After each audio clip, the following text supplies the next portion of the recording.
Alright, today we've got a doozy. It's the Lorwyn Eclipsed limited set review. I'm going to introduce the set and its mechanics, as well as have card evaluations for every card as they relate to draft and sealed. So to start, let's talk about the set mechanics. The first one is Vivid. Vivid is an ability that cares about the number of colors among permanents you control. So in this example, Shine Striker, when this creature enters, draw cards equal to the number of colors among permanents you control. There are also some Vivid abilities that reduce the casting cost based on the number of colors among permanents you control, etc. Second, we've got Blight. Blight N means put N -1/-1 counters on a creature you control. This is typically a cost, sometimes optional, in order to cast a spell, and sometimes it's an effect like forcing your opponent to blight. So for this card, Cinder Strike, as an additional cost to cast a spell, you may blight 1. Cinder Strike deals 2 damage to target creature. It deals 4 damage to that creature instead if this spell's additional cost was paid. Then we have Changeling, a returning keyword. Changeling is a keyword that gives a card every creature type. That includes bear, rogue, knight, plant, etc. Sizzling Changeling is a 3-mana 3/2 that has the Changeling ability. So while it looks like a lizard, it is actually every creature type, and that may impact how it interacts with certain cards. Then we have Convoke, another returning mechanic. Convoke allows you to tap your creatures while casting spells with Convoke to pay for 1 generic mana or 1 mana of that creature's color. The card shown, Appeal to Erdu, is 3 and a white, and it has Convoke. And that means you could, for example, tap a white creature you control and 3 other creatures of any color in order to cast this card for free. Then we have Behold. To behold, you choose a permanent you control or reveal a card from your hand with the requisite type. Champions of the Perfect asks you to behold an elf and exile it as an additional cost to cast this spell. Then we have Evoke, the final mechanic I'll talk about. Evoke is an alternative cost to cast permanents. If a spell is cast this way, you sacrifice it after it enters the battlefield. Importantly, nearly every card with Evoke has an Enters ability that gets triggered even if you cast it for the Evoke cost. So the card shown, Vibrance, if you pay, you can normally pay 3 and hybrid Gruul to get the 4/4, and maybe you get both the Enters abilities if you meet the conditions, or you can pay the Evoke cost to get one of the conditions, or to trigger one of the 2 abilities, and then the creature gets sacrificed after. Next, here are the 10 limited archetypes. They are separated into 2 groups for this set. There are the 5 typal archetypes as they relate to a specific creature type, and then there's everything else. So to start off, we have Azorius, which involves merfolk and tapping creatures. Then Rakdos is goblins and some -1/-1 counter synergy. Then there is Selesnya with Kithkin and a typical go wide aggro for green-white. Elves is Golgari, and they relate to Graveyard Synergy, self-mill strategies. Izzet is Elementals and spells that cost 4 or more mana. There are some Elementals who have a triggered ability, for example, when you cast a spell that costs at least 4 mana. The other archetypes, first is Dimir, and it says fairies and flash, but the reason it is not listed as a typal archetype is that there are relatively few fairies compared to the number, for example, of goblins or Kithkin in the set. So this strategy involves fairies and playing spells on your opponent's turn. There are many cards that are, obviously instants or creatures with flash, for example. Red-green in this is a standard Gruul Stompy strategy. Orzhov is -1/-1 counter synergy and some reanimation ideas. Simic is ramp as usual, and it has the most vivid abilities. So in this strategy, you have the ability possibly to splash and have vivid, have colors, and the vivid ability may give you more than just 2 colors. You might be able to trigger vivid with 3 or 4 colors of among permanents you control.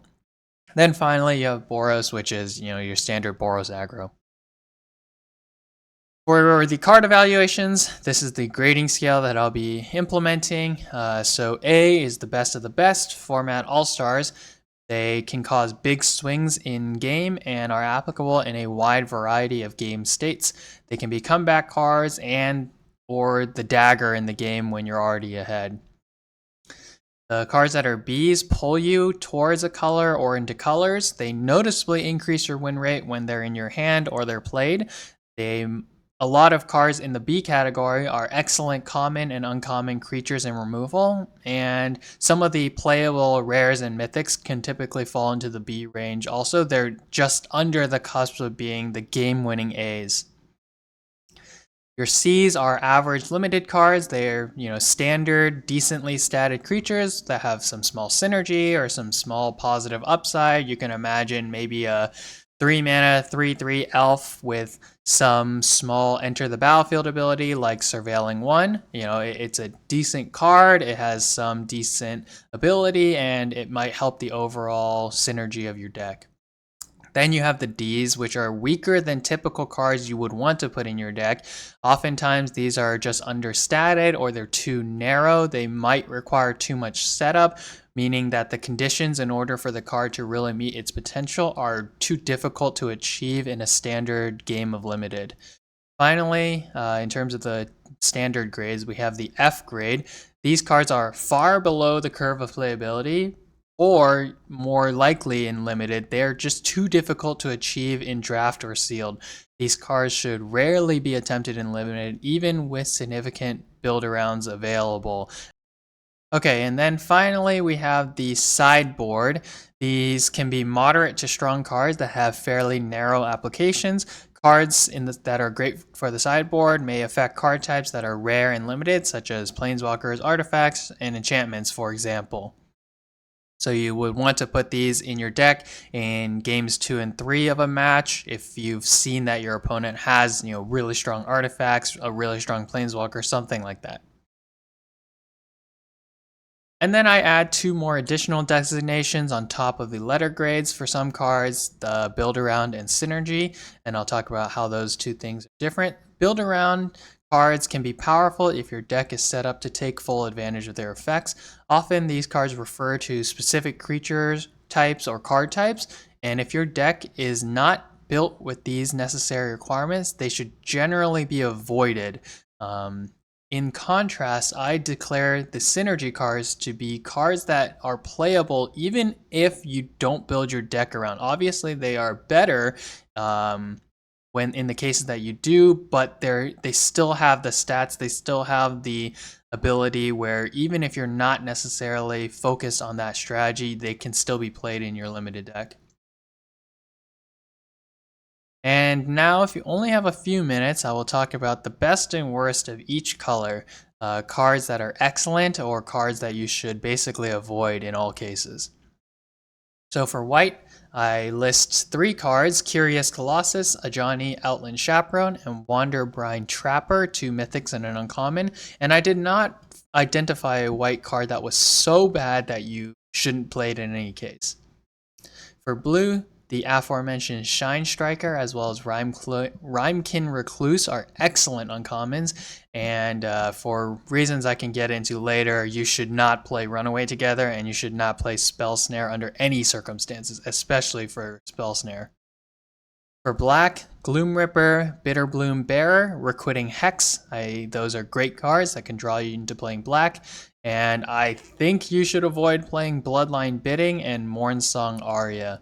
The thing about Mornsong Aria, which may not be obvious, but some of the experienced players are well aware of this, is that The reason cards like Mornsong Aria are really bad and limited, if you read it, players can't draw cards or gain life. At the beginning of each player's draw step, that player loses 3 life, searches their library for a card, and puts it into their hand, then shuffles. The reason these cards are unplayable and limited is because it is very difficult to construct a deck that takes advantage of this more than your opponent, and your opponent gets to do the action first. There are a number of other cards. I think there's also one in the following page related to red, which basically has the same type of thing. So for red, excellent cards: Spinerock Tyrant, Soul Immolation, Seer, and Explosive Prodigy. And you should not play Meek Attack, Lava Leaper, and Kindle the Inner Flame. If you look at Lava Leaper, it has the same problem as Mornsong Aria, where once you play this creature, your opponent gets to untap and double their mana. So they get to take advantage of the card before you do. For green, Formidable Speaker, Dundulin Weaver, Assert Perfection, and Great Forest Druid are great, excellent cards that you should basically play in any green deck. And do not play Prismatic Undercurrents. For the colorless cards, I did not identify a single excellent colorless card, but do not play Mirrormind Crown, Gathering Stone, and Dawn Blessed Pennant. For multicolored, I put all 5 mythic elemental incarnations here: Catharsis, Deceit, Emptiness, Wistfulness, and Vibrance. It is true that Wistfulness is the worst out of these as they relate to limited, but they're all so good that you're not going to cut them. And yeah, don't play Rating Schemes. This card relates to non-creature spells and gives them Conspire, which almost does nothing in limited. Okay, so now we can start with card evaluations, starting with the commons and uncommons. And I will begin with the multicolored cards in order to kind of give a picture as to what each archetype is attempting to do. That will help us with the evaluation of the monocolored card. First card, Boggart Cursecrafter. It's a black and a red mana for a 2/3 with Death Touch. Whenever another goblin you control dies, this creature deals 1 damage to each opponent. Okay, I rate this card to be a C+ because I believe a 2 mana 2/3 with Death Touch is a fairly good card and one that you would play whenever you are playing Rakdos. I don't believe that this triggered ability will occur very often. I would say that if you are able to create a deck in which this ability can trigger 3 times, then you might be pushing this card into a B- or B in terms of its impact on the game state. Next card, Deep Channel Duelist. This is a white and a blue mana for a 2/2. At the beginning of your end step, untap target merfolk you control. Also, this is a merfolk soldier. It also has the Lord ability to that your other merfolk gain +1/+1. So I consider this to be a build around B. I believe you should not be playing this card in your deck if you are not playing Azorius and you do not have the critical mass of merfolk. A 2 mana 2/2 that untaps your merfolk on your end step is basically useless unless you have the merfolk to pay this off. Okay, and now we have a cycle. I believe there's 5 of them. These uncommons all with hybrid mana symbols, and they all have very similar abilities. We'll start with the first one, Eclipsed Kithkin. This is Selesnya, meaning green-white hybrid, green-white hybrid. So you get a 2/1 Kithkin Scout with the triggered ability. When this creature enters, look at the top 4 cards of your library. You may reveal a Kithkin, Forest, or Plains card from among them and put it into your hand. Put the rest on the bottom of your library in a random order. So, the important part with this card is basically how often is this a 2 mana 2/1 that enters and draws you a card. So, if you work out the math and you play something like a 16 or 17 land deck with a reasonable number of Kithkin, even if you're playing green-white, you are, without intentionally putting in Kithkin, you are likely to be playing 4, 5, 6 Kithkin, something like that. And so for that reason, when you work it out, there is over a 90 to 95% probability that you will find one of these 4 cards, or sorry, one of these 3 cards out of the top 4 in your library. Meaning, let's say 90% of the time at least, this is a 2-mana 2/1 that draws you a reasonable card. And there is some selection too, if you do hit 2 of these in the top 4. That is a good card, I would say. And it is worth noting, sometimes people see the hybrid mana and they think it may be more difficult to cast because, there's a lot of mana symbols and a lot of images going on. But when you are playing Selesnya, this card is basically always playable on turn 2. There are so few lands in this set that provide colorless mana that if you are playing a 2-color deck in these 2 colors, you will basically always be able to play this card on turn 2, importantly. Now, the other part, I would highly advise against you playing this card if you are not playing specifically green-white. If you are playing white-black, white-blue, white-red, any of those, do not play the Selesnya Eclipsed Kithkin. The times when you cannot play this card on turn 2, it is very bad. I actually now that I've talked about it, I actually believe all these cards to be slightly better than a C, maybe a C+, but for the purposes of this presentation, I've listed them all as Cs. Okay, I guess we'll get back to the other ones. Oh, interestingly, for some reason, Eclipsed Kithkin is the only one that costs 2 mana. Okay. Feisty Spikeling is 1 and Boros for a 2/1 changeling. During your turn, this creature has first strike. Okay, this card is not very good. I'm giving it a D+. A 2/1 with first strike is okay, maybe a C. When it only has first strike on your turn, that is bad. Okay, this is Mischievous Sneakling. It is also a shapeshifter. It costs 1 and a Dimir for a 2/2 changeling with flash. This is an F. A 2/2 for 2 mana with flash is very bad. Okay, Thought-Weft Lieutenant. This is a green and white mana. 2/2 Kithkin Soldier. Whenever this creature or another Kithkin you control enters, target creature you control gets +1/+1 and gains trample until end of turn. I rate this card to be a B if you are playing Selesnya. I believe this card to be fairly strong on the baseline. 2/2, give another one of your creatures +1/+1 and trample when it enters. That is a reasonably strong card. And in the Kithkin deck, this can be very strong. It is the ability to give trample over and over again to your biggest threat is quite meaningful in draft and in sealed. Next, we go to Chaos Spewer. This is 2 and a Rakdos mana for a 5/4. So 3 mana, 5/4 Goblin Warlock. But it has the ability when this creature enters, you may pay 2 mana. If you don't, Blight 2. Okay, and to recall, Blight 2 means you put 2 -1/-1 counters on a creature you control. Okay, so in a vacuum, let's say you have no board. There are 2 ways to play this card. Either you play it as a 5 mana 5/4, which is a bad card, or you play it as a 3 mana 5/4 with 2 -1/-1 counters, effectively meaning you played a 3 mana 3/2, which is a bad card. There is a world in which the -1/-1 counters are actually used to your advantage, or you have a creature that is okay soaking these -1/-1 counters. And so in the Rakdos deck, you can build this card around so that it can be played as a 3 mana 5/4 with as limited downside as possible. In situation, I believe this card to be a C- build around. In every other situation, if you are not playing the Rakdos -1/-1 deck, you should not play this card. It is an F if you are not playing the Rakdos build around. Okay, next, there's some more of the Eclipsed cards. So as I mentioned, the Eclipsed Boggart, I've rated all of these as Cs, although I second guess myself to think maybe they're C+.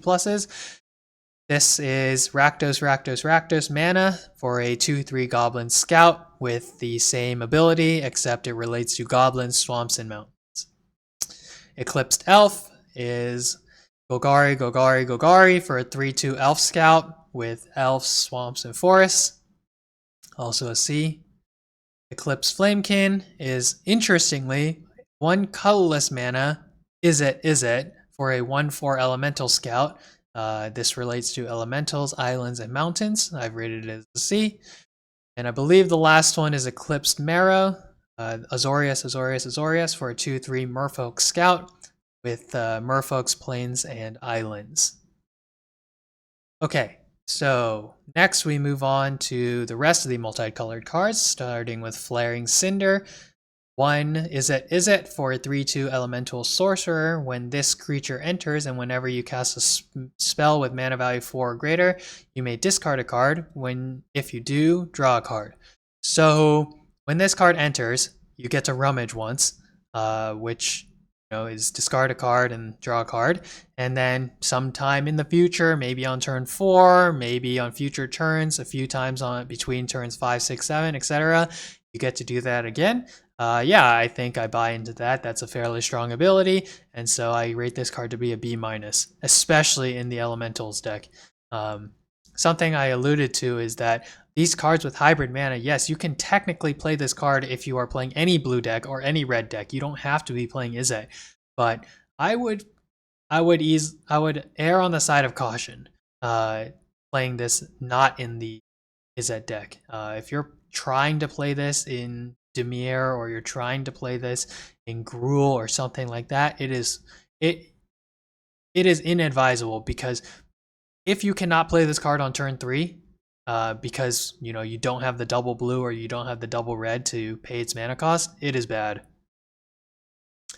Alright, Gangly Stompling. This is 2 and a Gruul mana for a 4/2 Shapeshifter. It has the Changeling ability and Trample.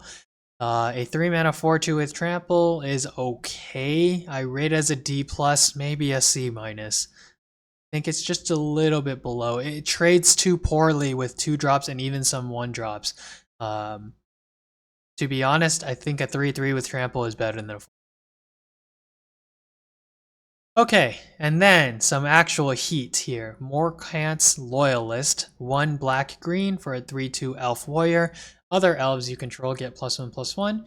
This creature dies, return another target elf from your graveyard to your hand. I think that this card is a build around B. If you are playing the elf deck, this is extremely strong. Some cards in the past have said you can return an elf or a creature with some mana value, for example, lower than this card's mana value, or power lower than this card's power, or something. But this card is reasonable in the early game or in the late game because you can return your biggest threat at any time in the game from your graveyard back into your hand. Plus the Lord ability is relevant, and there are many elves in this set.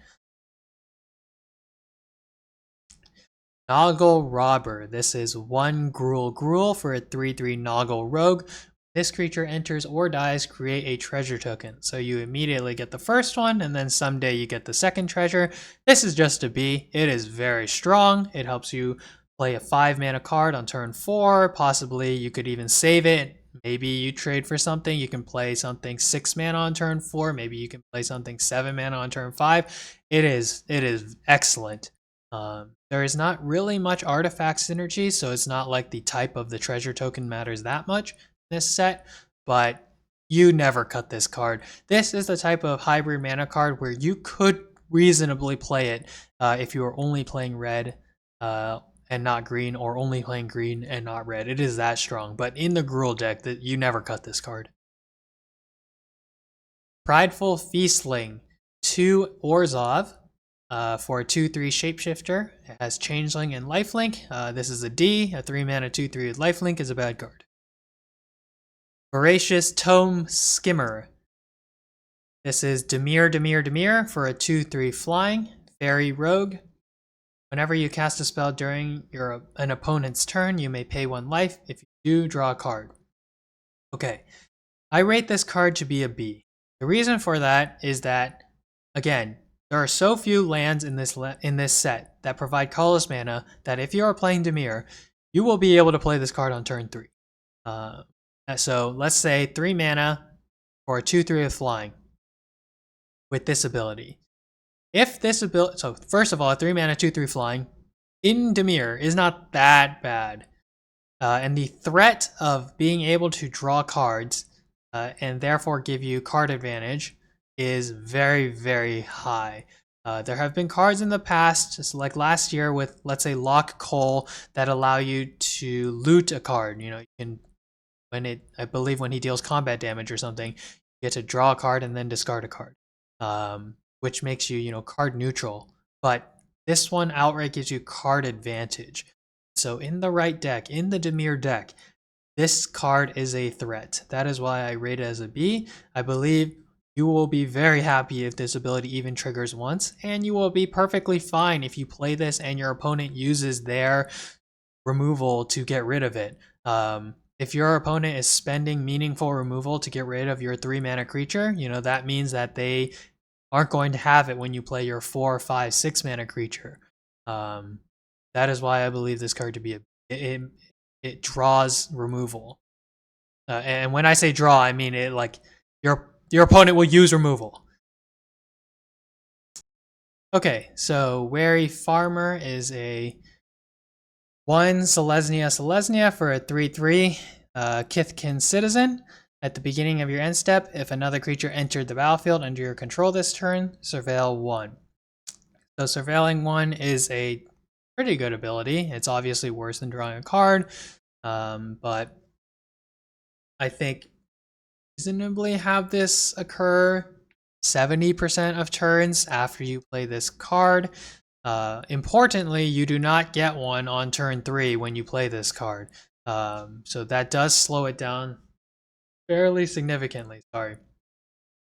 I actually probably want to change this to be a C. I think I misread the card and thought that it worked if a creature left the battlefield under your control. So a 3 mana 3/3 with this upside where maybe 70% of future turns you guys just surveil 1. Maybe that's a C. Not quite a C plus in my opinion. Okay. Chitinous Graspling. This is a 3 and Simic for a 3/4 changeling with reach. This is an F. A 4 mana 3/4 with reach is a bad card. Reaping Willow. 1 Orzhov for a 3/6 Treefolk Cleric with lifelink. 4 mana 3/6 lifelink is insane. However, it enters with 2 -1/-1 counters on it. It also has an activated ability, 1 and Orzhov. Remove 2 counters from this creature. Return target creature with mana value 3 or less from your graveyard to the battlefield. Activate only as a sorcery. So, there are 2 ways to play this card, in my opinion. You play this card as a 4 mana 1/4 lifelink. That in the future you pay 2 mana to bring something back from your graveyard. I believe that to be okay. There's no threat of activation with the ability since it has to be activated only as a sorcery. And to be honest, a 4 mana 1/4 lifelink as your turn 4 play is pretty bad. I think you most of the time may want to play this as a 6 mana card, meaning you play it and you immediately use the activated ability, therefore making it a 6 mana 3/6 lifelink. Return a 3-drop from your graveyard to the battlefield. Also, by that point in the game, it is likely that you will have a 3-drop that you actually want to bring back. Whereas if you play this card on turn 4, maybe you have a 1-drop, maybe you have a 2-drop, maybe you don't have any creatures in your graveyard yet because the board state has not allowed for much combat yet. So I believe this card as a 6 mana card, 6 mana 3/6 lifelink, return target creature from your graveyard to the battlefield with mana value 3 or less. That is typically how you're going to play it, and I believe that to be a B. I would advise against trying to play this on turn 4 because you will lose a lot of tempo playing a 4 mana 1/4 with life. Next, Twin Flame Travelers. 2 blue-red for a 3/3 flying elemental sorcerer.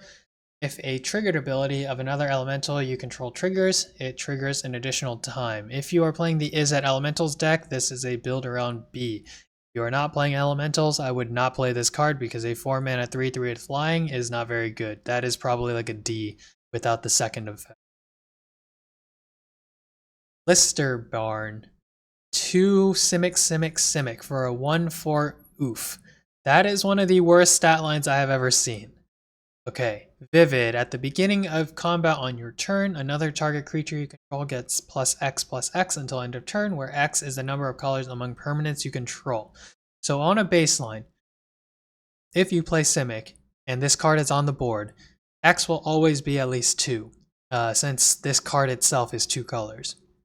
So, is a 5 mana 1/4 that gives one of your creatures +2/+2 at the beginning of combat on your turn good? I do not believe that to be a good card. I think this is a build around D+. I would probably not play this card if I was only playing Simic, and I would look to maybe play this card if somehow, some way I was playing some 3, 4, 5 color thing where this thing is now all of a sudden giving, +4/+4 to one of your creatures. That is huge. It is very puzzling to me and many people in the community why this creature cannot give the buff to itself. That would make it so much better. But yeah, it's quite puzzling why it has to give it to another. Hovel Hurler is the next card. It is 3 Boros for a 6/7 Giant Warrior. Those are huge stats. However, it enters with 2 -1/-1 counters. It has an activated ability where it costs Boros and you remove a counter from this creature. Another target creature you control gets +1/+0 and gains flying until end of turn. Activate only as a sorcery. So this is a 5 mana 4/5 that 2 times you can pay 2 mana to basically give it +1/+1, and another creature gets +1/+0 and flying until end of turn. Is that good? I do believe that to be a build around B-. What is the build around here? I think there is some ideas of being able to blight your own creatures, or when your opponent forces you to blight, you can put it on this creature because it has such high toughness that you can stack many -1/-1 counters on this. And the ability to pay 2 mana to give one of your creatures +1/+0 and flying is very relevant for rushing down your opponent in the late game. There are many times maybe you have some big beater on the ground that just can't get through their defenses, or something like that, where giving it flying and +1/+0 is very relevant for you to start attacking and clearing out the board state. So build around B-. Okay, the next card is Marrow Sky Swimmer. 3 Azorius for a 2/2 Merfolk Soldier. It has Convoke, Flying, and Vigilance. When this creature enters, create a 1/1 white and blue Merfolk creature token.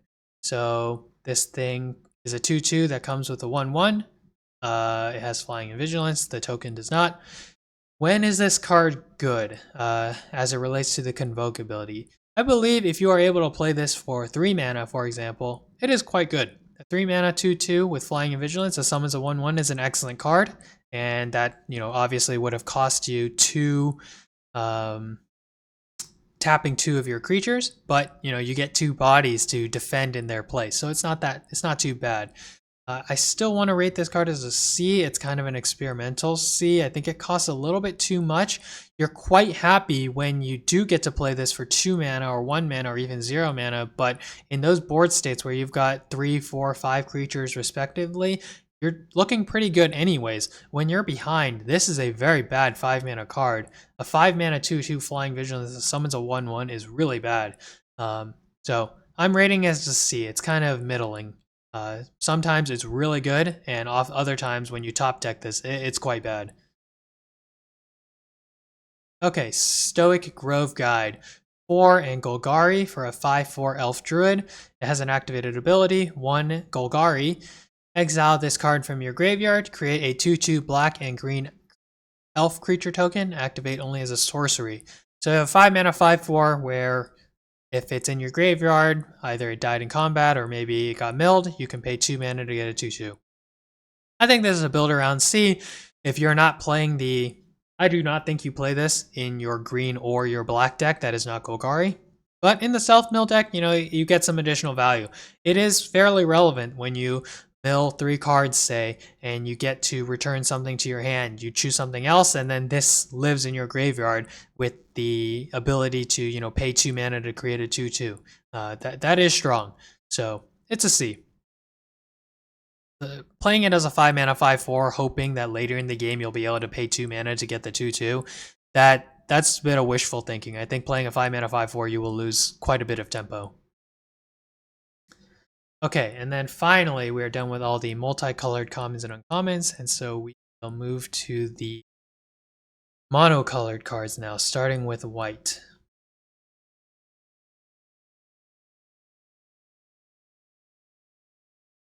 First white card is Ever Strike's Gift. This is a white mana for an aura enchantment. Enchanted creature gets +1/+0 and has flying. It also has an activated ability for 1 and a white and Blight 2 to return this card from your graveyard to your hand, activate only as a sorcery.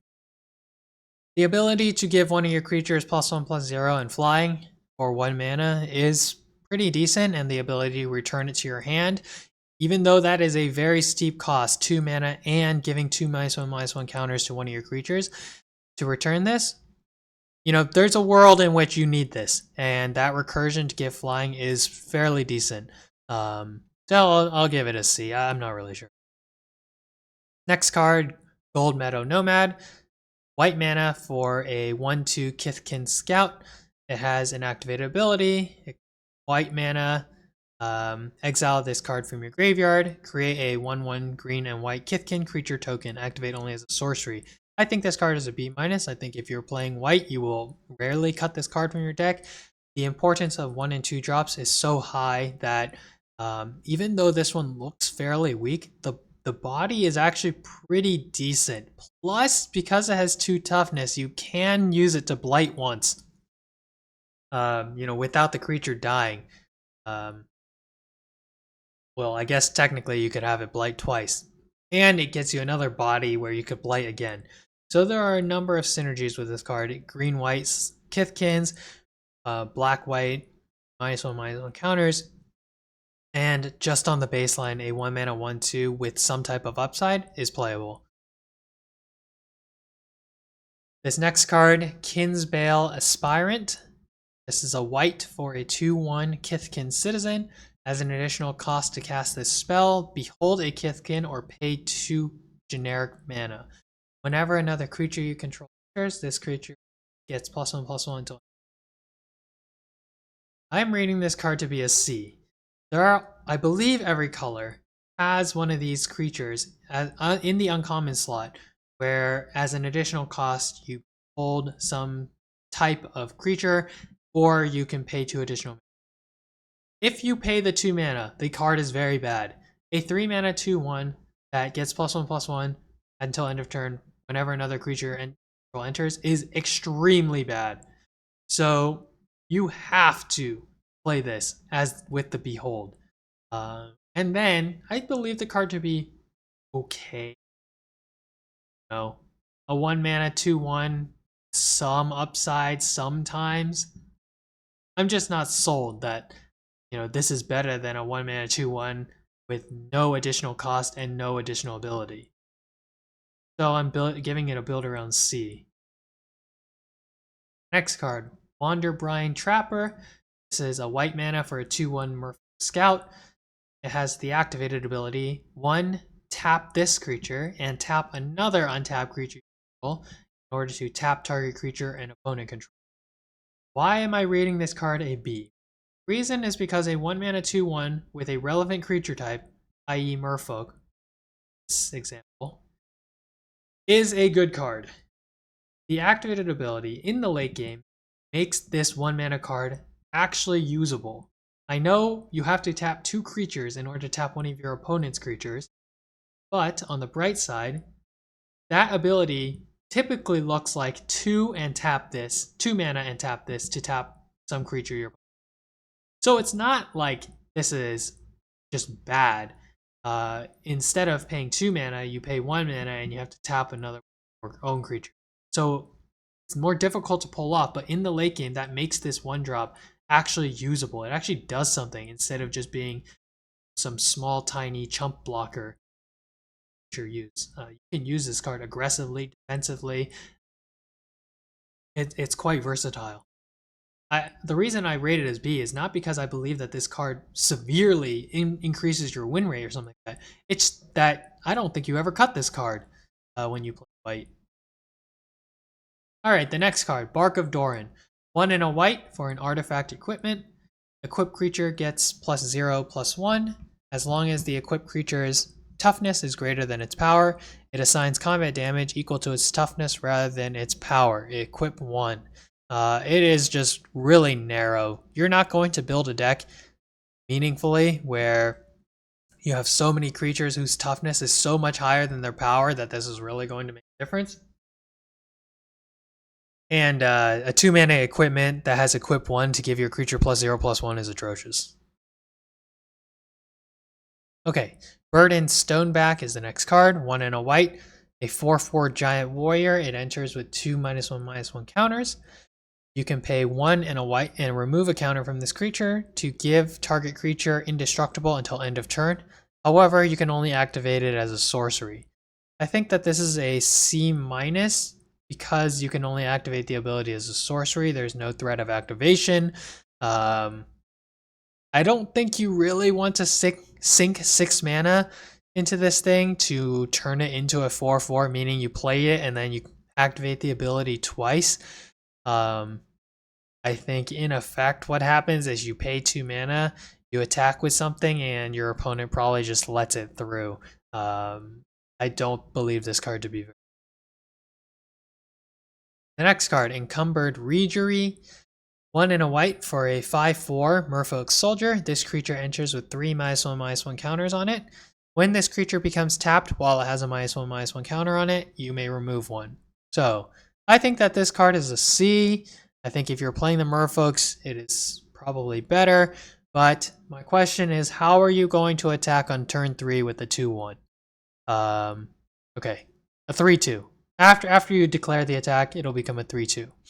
I just don't think that there's that many games in which you are going to freely be able to attack with a 3/2 on turn 3, thinking that I'm going to get in the 3 damage, and then next turn it'll be a 4/3, and then the turn after that it'll be a 5/4. Like, there are some tap outlets, for example, that 1 mana Merfolk we just talked about, where you can use this card to activate that card's ability, which would remove a -1/-1 counter from this card.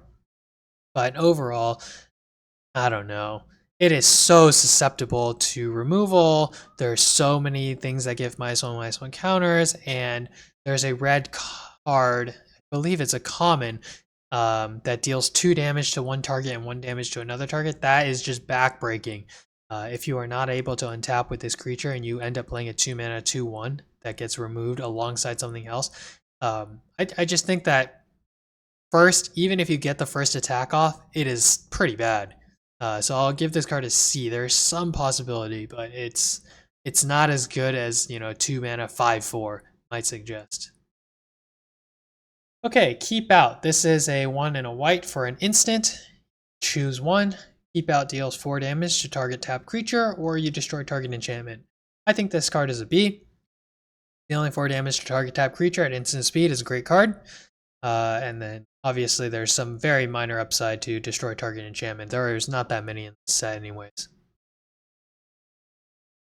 Okay, Personify. 1 and a white for an instant. Exile target creature you control, then return that card to the battlefield under its owner's control, and you create a 1/1 colorless shapeshifter creature token with Changeling. Okay, so imagine the card was a 2 mana 1/1 with Flash and Changeling that flickered one of your creatures. I think that is a very strong card. There are enough enter the battlefield abilities in this set, or you obviously you can just use this card to dodge removal, where this is going to be very relevant. So I rate this card to be a B. It is one of my one of the white cards I think is the best, at least with the commons and uncommons. All right, next, Riverguard's Reflexes. 1 and a white for an instant. Target creature gets +2/+2 and gains first strike until end of turn. Untap it. I don't like combat tricks. This card trick is okay.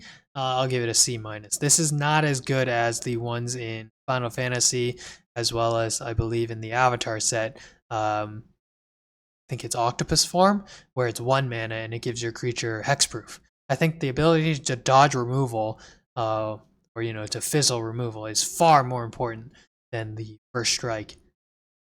And this costs 2.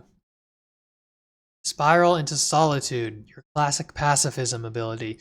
1 and a white for an aura enchantment. Enchanted creature cannot attack or block. It has an activated ability. 1 and a white, blight 1, sacrifice this aura, exile enchanted creature.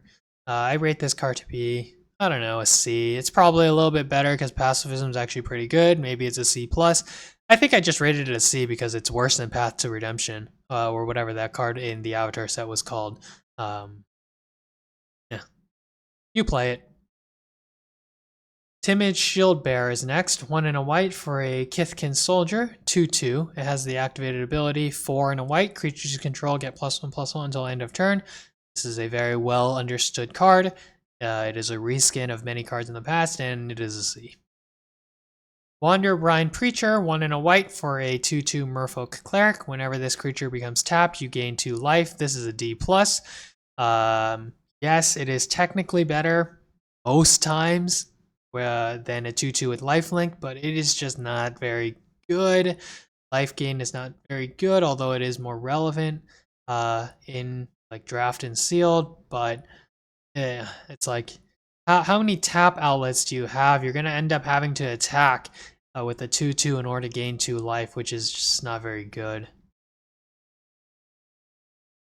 Lachin Festival, 2 and a white for a Kindred enchantment. It has the Kithkin type.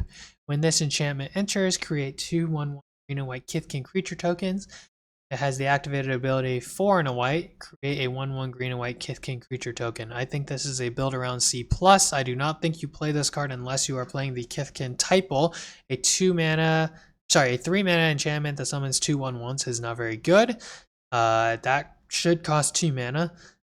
So is the activated ability, and the fact that this activated ability is difficult to remove because enchantments are difficult to remove, is that worth 1 mana? In the Kithkin deck, maybe it is. So I'm going to say C+. Do not play this card if you are not playing the Kithkin. 2 and a white for Crib Swap. That's the next card. Every time one of these cards comes out, Crib Swap is not a new card, but it is not very good in limited. This is a instant with the Shapeshifter type. It also has Changeling. Exile target creature. Its controller creates a 1/1 colorless Shapeshifter creature token with Changeling. I think that this hurts you a lot sometimes. And there are many cards similar to this which just don't really work out in limited. Oh, it's a D.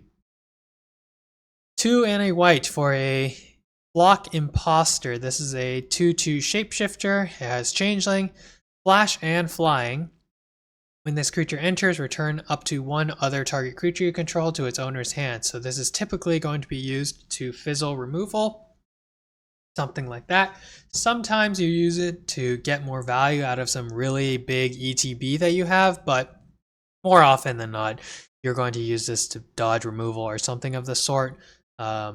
So is that a good card? Yeah, I think it's pretty good. There's been cards like this in the past. I think the flying is quite relevant here because you're not just getting some like chump blocker or something. Like 2/2 with flying can deal damage. So I believe this card to be playable.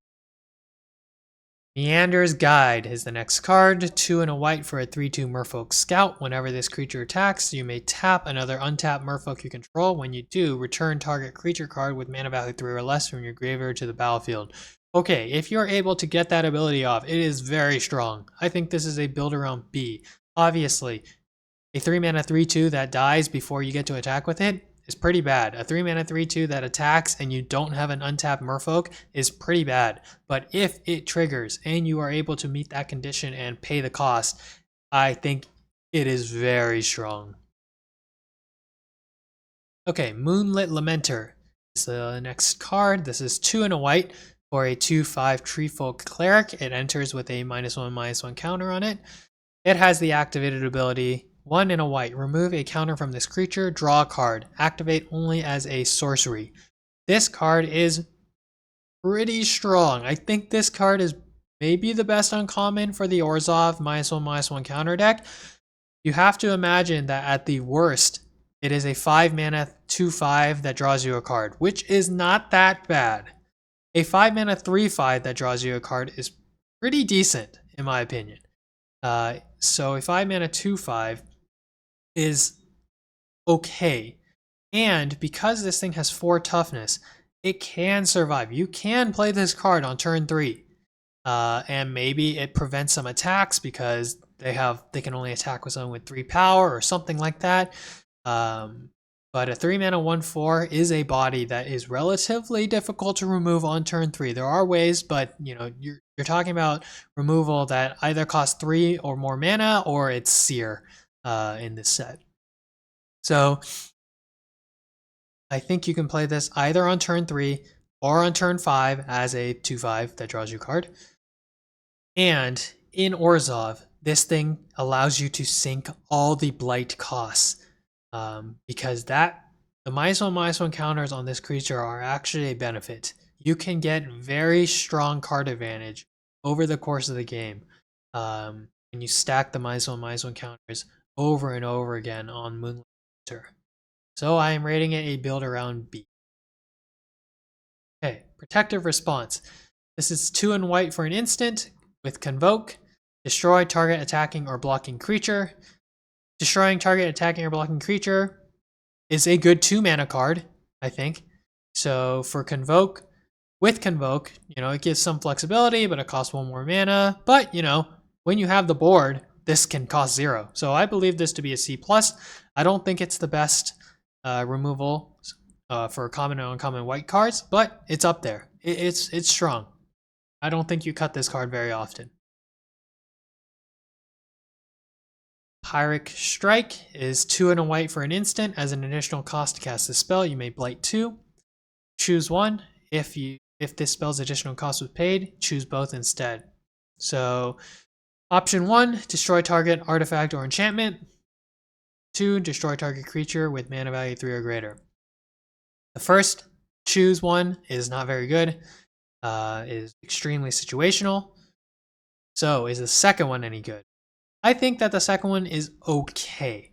A 3 mana instant that destroys a strong creature that the opponent controls is playable, especially in white. If this was a black card, maybe it wouldn't be strong enough in most sets, but as a white card, it's probably good. And obviously, you are almost always choosing the second one, and then you have the option to choose the first one, or you have the option to blight 2 and get both. So I think it has some flexibility, and I don't think that this is a sideboard card because the second option is strong enough.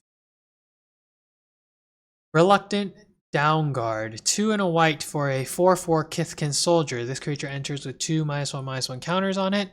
Whenever another creature you control enters, while this creature has a -1/-1 counter on it, remove a -1/-1 counter on this creature. I think that this card is a D. There was a card in the Avatar set, I believe called Avatar Enthusiast, which was a 3 mana 2/2, and whenever another ally, I want to say, or maybe another creature entered, it got a +1/+1 counter. The difference is obvious. This card can never be more than a 4/4 on its own. And so a 3 mana 2/2 is a bad card. A 3 mana 3/3 is not a bad card, but it is under the rate of playability. You would not want to play a 3 mana 3/3 with a smile on your face. So how do you get this card to be a 3 mana 4/4? There's, unlike in the Avatar set, which had the Kyoshi Warriors, 4 mana for a 3/3 that comes with a 1/1, and both of them were allies. There is not a card in this set that kind of does the same thing. How you play this on turn 3, how do you get it to become a turn 4 mana, how does it become a 4/4 on turn 4? Do you have to play 2 creatures from your hand? Otherwise, this is a 3 mana 2/2 that becomes an attacking 3/3, and it's always capped at a 4/4. I think that this card is way worse than Avatar Enthusiast, and so much worse that it is unplayable in most cases. Alright, now we have Tributary Vaulter, 2 and a white for a Merfolk Warrior, a 1/3 with flying. Whenever this creature becomes tapped, another target Merfolk you control gets +2/+0 until end of turn. This is a build around C. Sorry. If you're playing the blue-white Azorius Merfolk deck, you put this card in your deck. The +2 attack can be relevant, especially if you have something that's unblockable or something else that has flying, but you're not playing this card if you don't have Merfolk. It's pretty bad without it. Sorry, I shouldn't even say that. It's really bad if you don't have other Merfolk. Okay, Appeal to Erdu. 3 and a white for an instant with Convoke.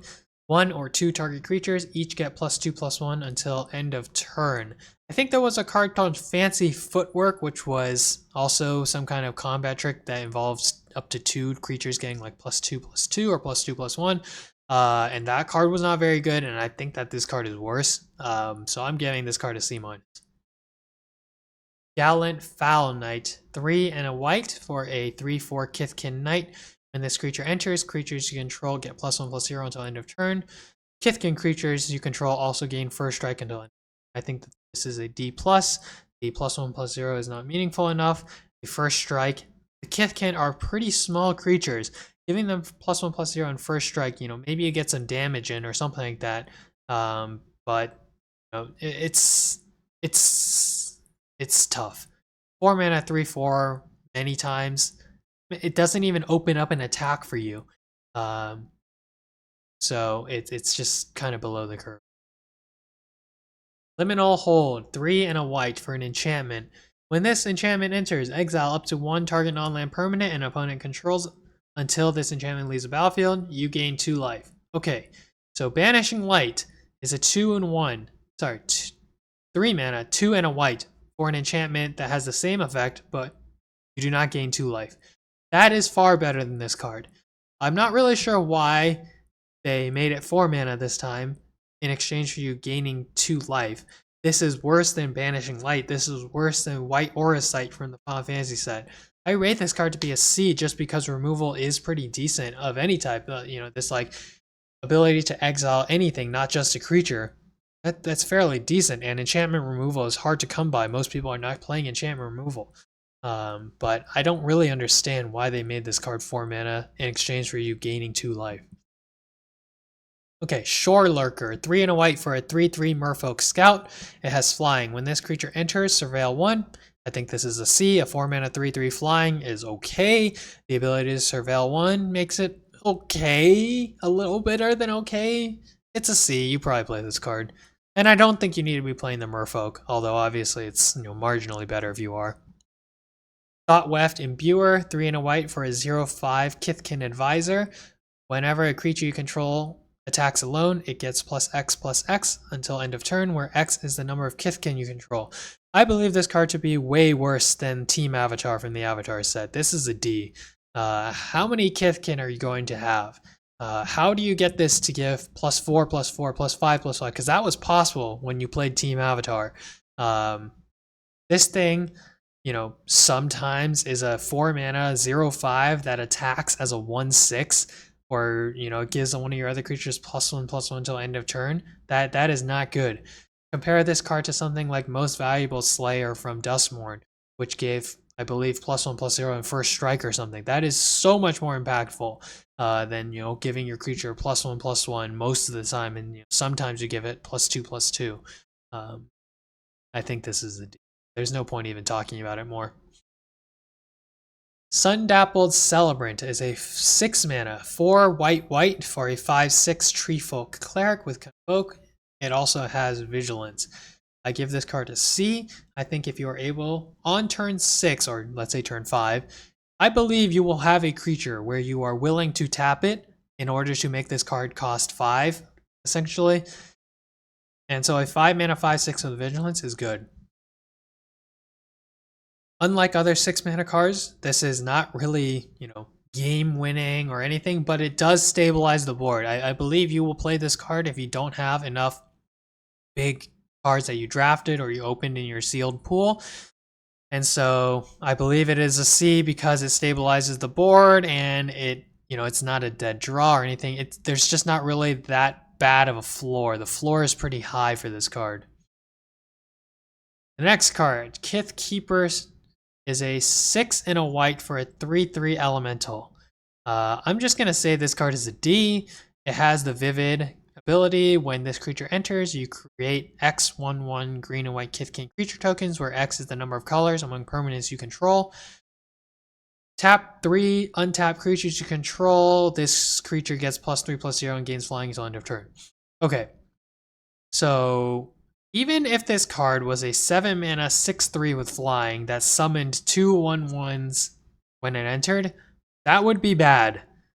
So I honestly want to give this card an F, given that I just said it would be bad, even if it was a 6/3 with flying as a baseline, without that second ability. So the need to actually have 3 other creatures to tap just to make this a 6/3 with flying, yeah, this is pretty bad. And that is the final white card. We are now going to move on to the blue cards, and I talked about this already. Spell Snare, this is an F. Do not play this card. Spell Snare is a blue mana for an instant. Counter target spell with mana value 2. Yeah, it is just far too narrow. This is a constructed card, reprinted for standard purposes, but you should not play this card in your draft deck or your sealed deck. It is really bad and limited. Okay, Archetypes defenses is 1 in a blue for an enchantment aura. It has flash. Enchanted. When this aura enters, enchanted creature gains hexproof until end of turn, and enchanted creature gets +1/+2. So this is kind of like a combat trick, but usually you're using this actually to dodge removal or to fizzle removal. And in that case, I believe the card should be playable. I think it is probably worse than Octopus Swarm, for example, which costs 1, but it only gave +1/+1 until end of turn. It also untapped. But this card is still okay at 2 mana. Next card, Blossom Bind. 1 in a blue for another enchantment aura. When this aura enters, tap enchanted creature. Enchanted creature cannot become untapped and can't have counters put on it. I think that this is a B. I think you almost never cut this card. This is 2 mana removal, and your opponent cannot just start sinking the blight counters, the -1/-1 counters on whatever creature you enchant with Blossom Bind, which is important. You may get the idea, like, for example, with that pacifism type card where, okay, I can no longer use this creature, but anytime I have to blight or anytime my opponent forces me to blight, I'll just stack all of my -1/-1 counters on this creature that can't attack or block. But this card removes that possibility, which is good. Okay. Glamour Gifter is a 1 in a blue for a 1/2 fairy wizard with flash and flying. When this creature enters, choose up to 1 other target creature. Until end of turn, that creature has base power and toughness 4/4 and gains all creature types. I don't really care about the part that says it gains all creature types, but I do think you will be able to trick this. This is a 2 mana 1/2 with flash and flying that is a combat trick. You can win combats on turns 2, 3, 4, and trade combats on turn 5 and later with this, and it leaves a 1/2 flying body, which is relevant. So I think that this card is just very, very solid. It's a B. Gravelgill Scoundrel, 1 in a blue for a 1/3 merfolk rogue with vigilance. Whenever this creature attacks, you may tap another untapped creature you control. If you do, this creature can't be blocked this turn. I rated this as a C-. I think it could be slightly better if you play the merfolk deck, if you play the cards like that Regery that removes the -1/-1 counters whenever it becomes tapped, because this allows it to be tapped without you actually having to attack with it. But a 1/3 with vigilance is just such a low stat line. I think that, for example, this is significantly worse than Sahagin from Final Fantasy. Noggle the Mind, 1 in a blue, another enchantment aura with flash. Enchanted creature loses all abilities and is a colorless Noggle with base power and toughness 1/1. I think this is a C. Honestly, I think I only rate it as a C because I believe it to be worse than that Blossom Bind card. I couldn't rate both of them as C's. Run away together. This card is atrocious and limited. Do not play this card. It's a D-. Silver Gill Mentors, 1 and a blue for a 2/1 Merfolk Wizard. As an additional cost to cast a spell, behold a Merfolk or pay 2 colorless. Or sorry, 2 generic. When this creature enters, create a 1/1 white and blue Merfolk creature token. I think this is a build around B-. If you are able to pull it off, a 2 mana 2/1 that summons a 1/1, both of them being Merfolks, is good. You do not want to play this card for 4 mana. It is really bad at 4 mana. Summit Sentinel, 1 and a blue for a 1/3 elemental soldier. When this creature dies, draw a card. This is so much worse than when this creature enters, draw a card. I'm giving it a D+. How do you get this creature to die?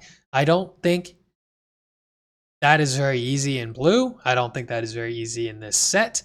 I think if you attempt to attack with this card to trade it off or just have it die, your opponent is just going to take 1 damage. And on the flip side, what do you get? You get something, maybe you block with it, you end up saving yourself some life, but and then you get to draw a card. 2 mana to someday draw a card and someday gain some life is pretty bad. D+. Unwelcome Sprite. 1 and a blue for a 2/1 fairy rogue with flying. Whenever you cast a spell during an opponent's turn, surveil 2. I think that this is a synergy B. You can play this card as a 2 mana 2/1 with flying and that ability. Even if you're not playing Dimir or you're not playing that many flash creatures or something. But in the deck in which you can trigger it relatively frequently, Surveil 2 is really strong for smoothing out your hand or future draws, I mean. So I think this card can be a B. Wild Unraveling. This is blue for an instant. As an additional cost to cast this spell, blight 2 or pay 1, counter target spell. So at the baseline, it is cancel, 1 blue to counter target spell. And sometimes you are able to, use the blight 2 on something that you don't really care about, or maybe it's even an advantage. And then in those cases, it is pretty strong. Counterspell with upside, if the blight is an upside to you in those rare cases, is a very strong card. So I'll give this card a B-. There's not that many counters in this set in the common and uncommon slots, so they're relatively harder to come by. I think you have to evaluate them slightly higher because there's not very many of them. Alright, the next card is Glamourmite, 2 and a blue for a 2/2 flash fly. When this creature enters, choose 1, tap target creature or untap target creature. I rate this card to be a B-. I actually changed my rating of this. Reason is because I remembered that there is a card from a previous set that is 2 and a blue to tap target creature, and when you do, I believe you create 2 1/1s with flying, and that card was very strong, so it made me realize that Glamourmite is probably good. Yeah, I had this card rated way too low before I realized this. Yeah, so B-. Colorless Mystic. This is 2 and a blue for a 2/4 elemental wizard. Whenever you cast a spell with mana value 4 or greater, this creature gets +2/+0, and gains vigilance until end of turn. That is a bad card. I don't really have much else to say. Sometimes you get a 4/4 with vigilance, but how many times can you trigger that in a game? Next card, Rhymekin Recluse, 2 and a blue for a 3/2 elemental wizard. When this creature enters, return up to 1 other target creature to its owner's hand. Wasn't there a card in Ether Drift? No, Foundations. That was like a 4 mana 3/2 shark that had this ability. Like this card is a 3 mana card with a relevant, creature type elemental. That is crazy. This is a B. It is very strong. You will always find a use and a reason to play this, and it is even better in the elemental deck. Okay, Silvergill Peddler, 2 and a blue for a 2/3 Merfolk Citizen. Whenever this creature becomes tapped, draw a card, then discard a card. I think this card is probably a C. You have to have some tap outlet for it to actually work correctly. Just compare this card to Gran. A 1 mana 1/2 with the same ability and then another ability regarding lessons for Grand. Yeah, a 3 mana version that has +1/+1 stats is pretty mid. There's some ways that you can get this to go over and over again so that you don't actually have to attack, but that requires setup. Okay, next card, Thirster Identity. 2 and a blue for an instant. Draw 3 cards, then discard 2 cards unless you discard a creature. I think that this is a C+. There are many creatures you typically play in a draft decks. Maybe in blue you play something like 14 or 15 of them. And so I think oftentimes this will become 3 mana, draw 3 cards, and discard 1. Yeah, I think that amount of card selection is good. Pestered Wellguard, 3 and a blue for a 3/2 Merfolk Soldier. Whenever this creature becomes tapped, create a 1/1 blue and black fairy creature token with flying. I think that this is a D+. Again, it requires setup because you do not actually want to attack with a 3/2 on turn 5. That is bad. You are going to trade with some 1-drop, 2-drop, maybe some token, something like that. And then on the back end, you basically got a 1/1 with flying. This is just not good. You need to have the setup to be able to tap this thing without needing to attack. And for a 4 mana card to need another card just to create 1/1s each turn, that is too weak. This card would be better as a 4 mana enchantment that created a 1/1 with flying on each of one of your turns, by the way. Okay, Swat Away is the next card. 2 and blue. For an instant, this spell costs 2 less to cast if a creature is attacking you. The owner of target spell or creature puts it on their choice of the top or bottom of their library. I rate this as a B-. The casting cost without that additional line of text, meaning 2 blue, that is slightly more restrictive than what we're used to, which is 3 and a blue. However, obviously it can be better if a creature is attacking you. The reason I rate this card as a B- is just because I think that there's some other blue removal that is better, and I had to rate them in some type of order. So I'll give this one a B-. I'm making a statement on some of the other removal that we'll see. Not yet though. First is Tonafel Rhyme Speaker. This is 3 and a blue for a 2/4 elemental wizard. Whenever you cast a spell with mana value 4 or greater, you can draw a card. I think this is reasonable. Every single deck is going to have cards that cost 4 or greater, and you are going to be wanting to play those cards anyways during the normal course of the game. If this thing triggers once, I think you're okay, but it also has the threat because in the late game, this can become an engine. So I'll say it's a C. You're probably not cutting this card. Probably on the higher end of the C's maybe, but it is worth noting that if you are behind on the board or in the game, this is not a very good card to play on turn 4. Temporal Cleansing. This is one of the cards that I mentioned, which I believe to be better than that other one. 3 and a blue for a sorcery with Convoke. The owner of target non-land permanent puts it onto their library second from the top or on the bottom. It's kind of interesting that these abilities are fairly similar, although this one is a sorcery, to have 2 4-mana cards that do relatively similar things. But the ability to have the Convoke and the fact that it gets placed second from the top is fairly important in terms of how much it delays the threat from coming back.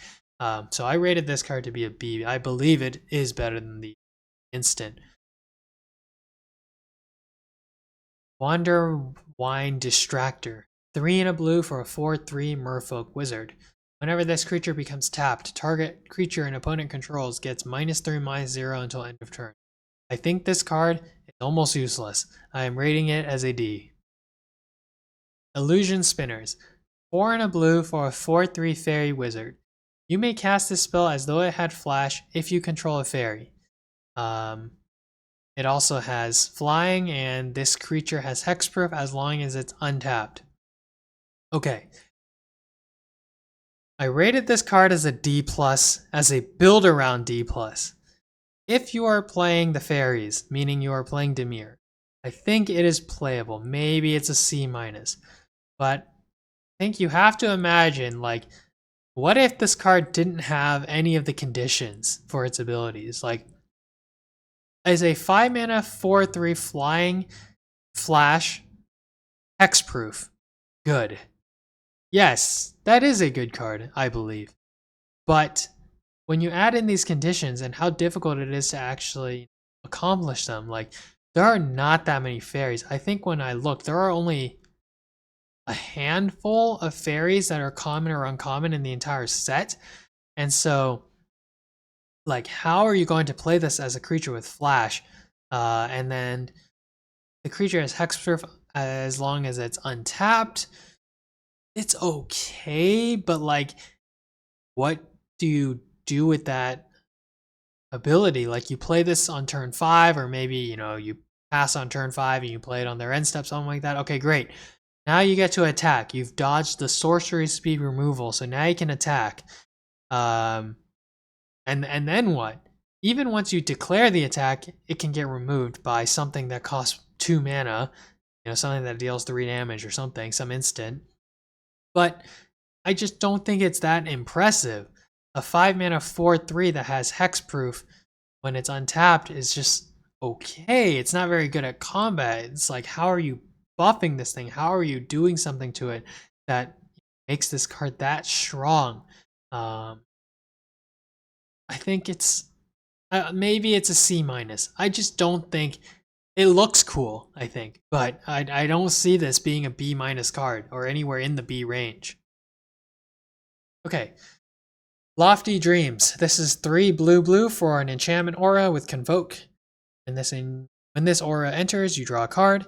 Enchanted creature has +2/+2 and flying. I rate this card to be a C. I think it's not that difficult to kind of tell yourself that you can make this cost very cheap, and it also replaces itself. The thing you have to be worried about, as always with these auras, is the blowout potential. Because if your creature that you want to enchant gets removed before this aura resolves, you do not get to draw a card. And so 5 mana do nothing is a game-losing play. In every other case, when you do get to play this card, I believe it to be pretty strong. Even in the worst case, where you pay 5 mana to give a creature +2/+2 and flying, and you draw a card, that is not that bad. Obviously, this is a bad top deck when you have nothing on board. But I believe there are enough game states where it is reasonable, and you can get this card to cost 2 mana or 3 mana, and then it is extremely powerful. I believe this is the final blue card. Actually, it is not. This is Omni Changeling, 3 blue. It is a shapeshifter. It's a 0/0, but that doesn't really matter. Changeling, Convoke, and you may have this creature enter as a copy of any creature on the battlefield, except it has Changeling.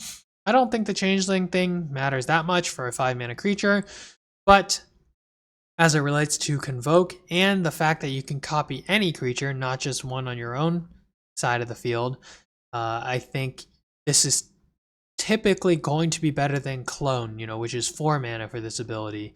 So I rate this card to be a B. You can copy your opponent's creature. You can copy your own creature. It's very flexible. It has Convoke. On turn 3, you could play this for 2 mana or 3 mana or something like that. And it can also be very tempo-y. I think Convoke gives it flexibility to be played on and up to turn 5. You could play it on turn 3, turn 4, turn 5. Later in the game, it has flexibility. Makes it very strong. Stratos Soarer. 4 and a blue for a 3/5 flying elemental. When this creature enters, target creature gains flying until end of turn. It also has basic land cycling for 1 and a blue. I think this card is a C. I think on the face, as a 5 mana 3/5 flying that gives another creature you control flying until end of turn, it's okay. And the basic land cycling is nice if you're somehow only stuck with islands, for example, to start the game. It does smooth your mana, and that ability is fairly important that it gets you the other color you need, instead of it cycling for islands. Unexpected Assistance. This is a 3 blue instant with Convoke, draw 3 cards, and then discard a card. I believe this to be a C. It's pretty good. Yeah. Is it better than the Thirst card? Probably not. I think the Thirst card gets you draw 3, discard 1 for 3 mana most of the time. This one can be draw 3, discard 1 for 3 mana sometimes, but other times it's cost 5. So I'm rating it as a C, and I'm rating it to be worse. Alright, Shine Striker. I think this is the card where I'm gonna take the biggest, like, well, maybe the most controversial take up until now. I believe this to be the best blue common or uncommon. I believe this to be one of the best common or uncommons of all the colors. This is 4 blue for a 3/3 elemental with flying. This creature enters, draw cards equal to the number of colors among permanents you control. Okay. Let me first get this out of the way. It is technically possible that this is 6 mana do nothing if this creature gets removed and you have nothing else on the board before the triggered ability resolves. For example, you have nothing on board, you pay 6, you play this, and they kill it with Seer. Something like that. You have no creatures, no permanents, something. Then this card will not draw you a single card. That's bad. But I believe in most cases, this is a 6 mana 3/3 flying that draws you 2 cards. Mole Drifter is a 5 mana 2/2 flying that draws you 2 cards. I believe that a 3/3 of flying is sufficiently better than a 2/2 of flying that you may be willing to pay 1 additional mana for that ability.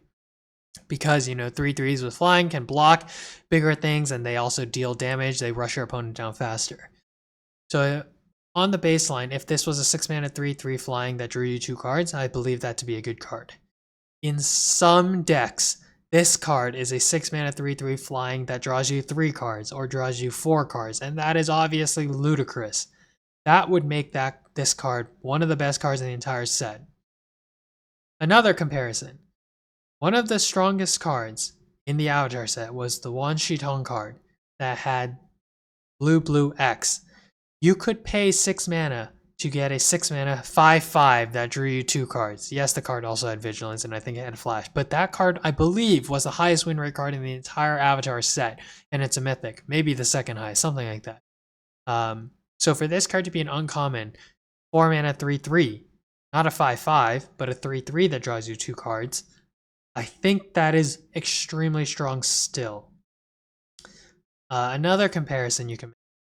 There was a card in Edge of Eternities called Nebula Dragon. 7 mana for a 4/4 flying, and when it enters, you deal 3 damage to a target. 3 damage to any target at sorcery speed is worse than 2 mana. Because Lightning Strike is an instant that deals 3 damage. But for these purposes, let's just say it's worth 2 mana. So that card was pretty good. You got a 4/4 flying and a 2 mana ability. And it was pretty good. Like a C+, maybe even B- level card in some cases. Let's say C+. Shine Striker is better than that because it costs 1 less mana for -1/-1 in stats. 3/3 instead of a 4/4. However, the Enter ability is a 3 mana ability, not a 2 mana ability. And so I believe this card to basically be Nebula Dragon-esque, but it costs 1 less mana. You get a creature that has -1/-1 in stats for 1 less mana, but the ability is 1 mana better than Nebula Dragon's ability. So I think that this card is at least a B-, at least a B, and maybe I'm just going out on a limb that this may be the best uncommon in blue because it is usable in almost any situation except in the one where you have literally nothing on board, and this card gets removed. Even in the worst case, like the second worst case, when this card doesn't get immediately removed when you have nothing on board, a 6 mana 3/3 flying that draws you 1 card is not the end of the world. There are far worse things that you could draw. There are far worse things you can spend 6 mana on. So I'm going out there with Shine Striker. Okay, I've talked enough about Shine Striker. Let's talk about Rhyme Chill. This is a 6 and a blue for an instant. This spell costs 1 less to cast for each color among permanents you control. Tap up to 2 target creatures, put a stun counter on each of them, and you get to draw a card. I think that this is a C minus, and the reason I think that is because usually the best case for you is that the Vivid reduces the cost by 2, and sometimes it only reduces the cost by 1. So if this card was a 5 mana, draw a card, tap up to 2 target creatures, put a stun counter on each of them, I believe that card is probably worse than Sleep. You get to draw a card, but it costs 1 additional mana, and it is an instant. Maybe it's on the same level as Sleep. But at 6 mana, I think it is definitely worse than Sleep. So I'm not that impressed by this card. Somebody prove me wrong. Maybe if you are able to play a 3-color deck and this card ends up costing 4 mana, then then it is strong for sure. Okay, Wander Wine Farewell. 5 blue for a Kindred sorcery. The Merfolk type. It has Convoke. Return 1 or 2 target non-land permanents to their owner's hands.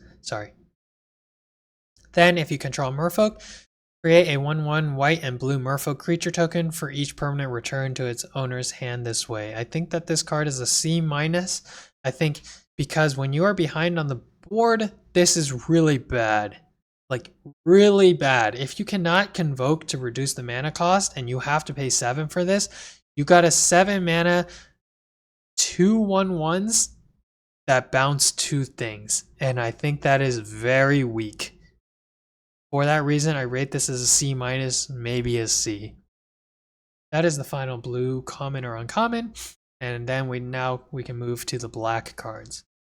The first one of the black cards is Vile Bogart. This is a black for a 1/1 Goblin Assassin. When this creature dies, put a -1/-1 counter on up to 1 target creature. This is very versatile. I think that this is a C, even though the stats are pretty bad for a 1-mana card. 1/1. It trades with many 2-drops. It trades with every single 1-drop. It can be removal. It can even be a benefit to you if you want the -1/-1 counters on your own stuff. It's just really versatile. I don't really think you cut this card because 1-drops are always in need. Mud Button Curse Tosser is a 1-mana 2/1 Goblin Warlock. As an additional cost to cast this spell, behold a goblin or pay 2. This creature can't block, and when this creature dies, destroy target creature an opponent controls with power 2 or less. I think this is a build around D+. How on earth do you get this thing to die? I think the only way, reasonably, is that you are able to blight your own creature. In that case, I think it is fairly good. However, you also have to have a goblin, either in hand or on the field, for it to be reasonable. Because as a 1-mana 2/1, and you have the blight stuff, the blight package, I think this card can be strong. But if you have to pay 3 mana for this creature, it is really bad. Really, really bad.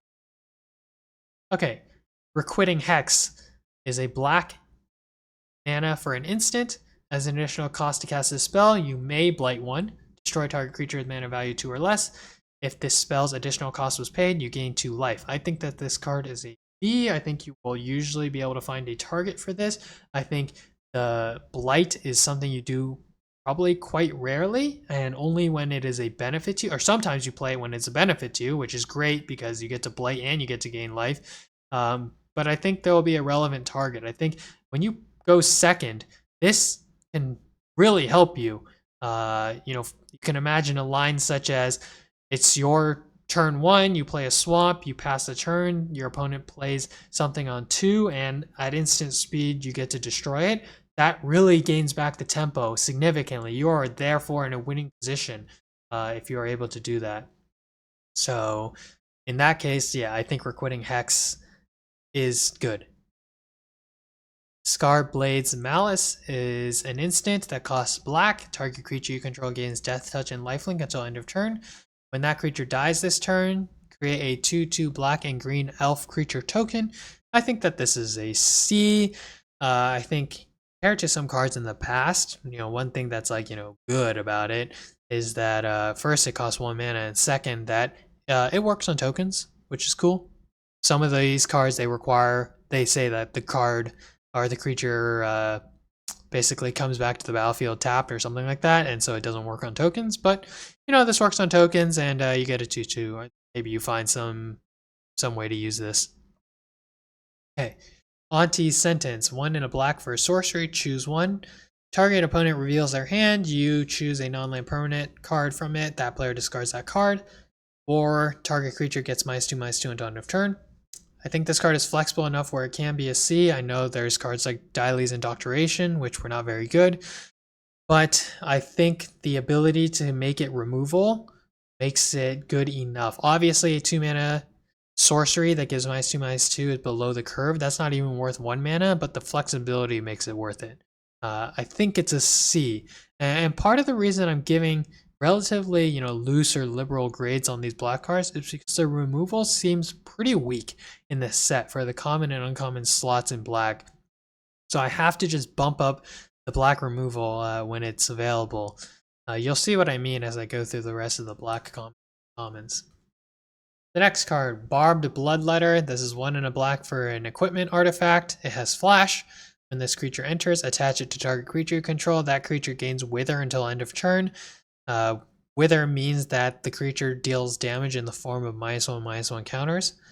Equipped creature gets +1/+2, and it has an equip cost of 2. I rate this card to be a D. I don't think it's very good the turn you play it, and I think you really don't want to pay 2 mana to re-equip this. +1/+2 is just not a very good buff to give a creature. Something like Trample or Death Touch or Flying, obviously, like these are very impactful combat related abilities, but +1/+2 is just not very strong. When are you going to find the time to actually pay 2 mana to give one of your creatures that buff? I don't know. Boggart Prankster, 1 and a black for a 1/3 Goblin Warrior. Whenever you attack, target attacking goblin, you can +1/+0 until turn. I think this is a build around C. If you play goblins, you put this card in your deck. Bog Slither's Embrace, 1 and a black for a sorcery. As an additional cost to cast a spell, Blight 1 or pay 3. Exile target creature. I think that this card is a B-. Sometimes you'll be able to Blight 1. Sometimes you'll be able to Blight 1 as a benefit to you. And 2 mana to exile target creature at sorcery speed is strong. It is worth noting that Fell, 1 and a black sorcery to unconditionally destroy a creature in Bloomburrow was not as good as people thought it was going to be. So if you have to pay 5 for this, it is like, I guess you do it, but you're not that happy about it. Again, this is just slightly below the curve compared to some of the black removal we've seen in previous sets. The next card, Creekwood Safe Right. 1 and a black for a 5/5 Elf Warrior. This creature enters with 3 -1/-1 counters on it. At the beginning of your end step, if there is an elf card in your graveyard and this creature has a -1/-1 counter on it, remove a -1/-1 counter from this creature. I think this is a build around B. If you are playing Golgari, you will have the critical mass of elves and self-mill such that this creature is a 2 mana 3/3 the turn you play it because it removes the -1/-1 counter, which becomes a 4/4, which becomes a 5/5. I do believe in that dream, and so I think this is a build around B. Obviously, if you are not playing Golgari and you're not playing the critical mass of elves, do not play this card, because then it is actually a 2 mana 2/2. Iron Shield Elf, 1 and a black for a 3/1 Elf Warrior. It has the activated ability to discard a card. This creature gains indestructible until end of turn, and you tap it. So this is a threat of activation type of thing. This ability has been seen in previous cards. I'll rate this card to be a C. Oh, one of the reasons why this card is a C, by the way, is because there are so many -1/-1 counters in this set, and -1/-1 counters circumvent the indestructibility. So yeah, this is not as indestructible as it may look. Okay, Nameless Inversion, 1 and a black for a Kindred instant. It has the Shapeshifter creature type. Changeling, target creature gets +3/-3 and loses all creature types until end of turn. So I think I actually thought that this card was said +3/+3, and so I rated it as a C. I actually don't think it's a C. I think this card is probably a C+ or a B-, because you will basically just use this to kill somebody, to kill the opponent's creature. Yeah, I'm not really sure. I should probably change this. Scarblade Scout is the next card, 1 in a black for a 2/2 Elf Scout with lifelink. When this creature enters, you mill 2 cards. It's a Synergy C, 2 mana, 2/2 with lifelink. Mill yourself 2 cards. Maybe I should call it a build around C. But, you know, it's there. You play it if you're playing Golgari especially. Unbury, 1 in a black instant. Choose 1. Return target creature from your graveyard to your hand. Return 2 target creature cards that share a creature type from your graveyard to your hand. I think this is a C+. The fact that it is an instant, the fact that it could be 2 mana to draw 2 cards, there is a lot of value. If you are playing a typal deck that involves black, you can often make this 2 mana instant speed to draw 2 cards. And so I believe that to be significantly powerful enough where you're going to play it.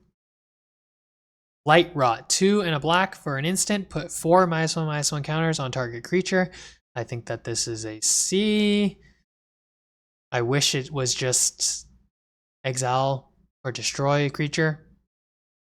We've seen 3 mana destroy a creature many times. So, see, you don't cut this card unless you have somehow you opened or drafted very good black removal instead. Boggart Mischief, 2 and a black for a kindred enchantment. It has the goblin creature type. When this enchantment enters, you may blight 1. If you do, create 2 1/1 black and red goblin creature tokens. When a goblin creature you control dies, when a goblin creature you control dies, each opponent loses 1 life and you gain 1 life. I think this is a build around D. If you do not pay the optional cost to play 1, this card is atrocious. So, 3 mana for 2 1/1s that maybe drain your opponent of 2 life in the future, and you had to blight 1 to get that done. How many times can this ability even trigger? This card is bad. Gnarlbark Elm, 2 and a black for a 3/4. This creature enters with 2 -1/-1 counters on it. It has the activated ability 2 and a black. Remove 2 counters from this creature. Target creature gets -2/-2 until end of turn. Activate only as a sorcery. Okay. One of the reasons why I rate this card to be a D is because it has a very awkward line when you play it on turn 3. You play this on turn 3 as a 2/3. Sorry. You play this on turn 3 as a 1/2. That is bad. Then on turn 4, what are you going to do? Are you really going to spend your turn 4 spending 3 mana on this activated ability? That is very inefficient. You will lose tempo by doing that. So I feel like you kind of have to play this as a 6 mana 3/4 that gives -2/-2 to something. We've seen abilities like that. The card Gurmag Rakshasa from Tarkir Dragonstorm, 6 mana 5/5 menace. When it enters, you give target creature and opponent controls -2/-2 and target creature you control +2/+2. That is so much better than Gnarlbark Elm. I think this card is really bad. A 3 mana 1/2 that possibly kills a creature in the future is just so weak. And it just makes your turn so awkward. How can you use this ability on turn 4? How do you use this ability on turn 5? I think, yeah, you play this as a 6 mana creature that kills something small. Heirloom Auntie is next. This is a 3 mana, 2 and a black for a 4/4. This creature enters with 2 -1/-1 counters. Whenever another creature you control dies, surveil 1, then remove a -1/-1 counter from this creature. I think this is a D. I do not think you actually want to kill your own creature like that often, question mark. One of the reasons I rate this card to be a D is because unlike in many other sets, there is no black common or uncommon that allows you to sacrifice your own creatures freely or for a cheap cost. Ones in the past where it's one generic mana, sacrifice a creature to give a +1/+1 counter, or sacrifice a creature to surveil 1, for example, Edge of Eternities. But because in this set there is no way to sacrifice creatures, there's no creature that allows you to sacrifice creatures freely. I do not know how you're going to get this ability to trigger very often. So I believe this card to frequently be a 3-mana 2/2, which is bad. Moonglove Extractor. 2 and a black for a 2/1 Elf Warlock. When this creature attacks, you draw a card and you lose 1 life. Yeah, I think you probably draw 1 card and you lose 1 life. And that's it. So I'm giving this a D. How do you attack freely on turn 4 with a 2/1 without this thing dying? That means it requires setup to save your 2/1, which is not good. Okay, Wretched Wretch. 2 and a black for a 4/2 creature goblin. When this creature dies, if it has a -1/-1 counter on it, return it to the battlefield under its owner's control, and it loses all abilities. So yes, there is some blight potential here where you can, put your blight 1 or your blight 2 or something like that, and then this thing dies and comes back as a 4/2. That requires a lot of setup. I believe this to be D+. The fact that it has 2 toughness is really the part that concerns me, because you will trade with a 1-drop many times. You do not want to be trading your 3-drop with setup for a 1-drop. Okay, Darkness Descends. 2 black for a sorcery. Put 2 -1/-1 counters on each creature. I rate this card to be a D+. It just doesn't really work out that well. There's cards in the past, like Ruinous Waterbending, stuff like that give -2/-2 until end of turn to all creatures. It's paying 1 additional mana to make them counters instead. You really need some setup for this, to be a benefit to you, and it's just not great. Dawnhand Eulogist. 3 and a black for a 3/3 Elf Warlock with Menace. When this creature enters, mill 3 cards. Then, if there is an elf in your graveyard, each opponent loses 2 life and you get 2 life. I think this is a build around C-. Even if the ability always occurred, meaning it was a 4-mana 3/3 Menace that drained your opponent of 2 life, I think is C+. I think Soul Shackled Zombie or something from Foundations, maybe that's the name of the card, was a 4/2 for 4 that frequently, basically always, drained your opponent of 2. But the important part about that card is it was graveyard hate as well. This card conditionally gives you the drain 2, and it doesn't have the graveyard hate, which can be relevant, especially, for example, in the mirror match.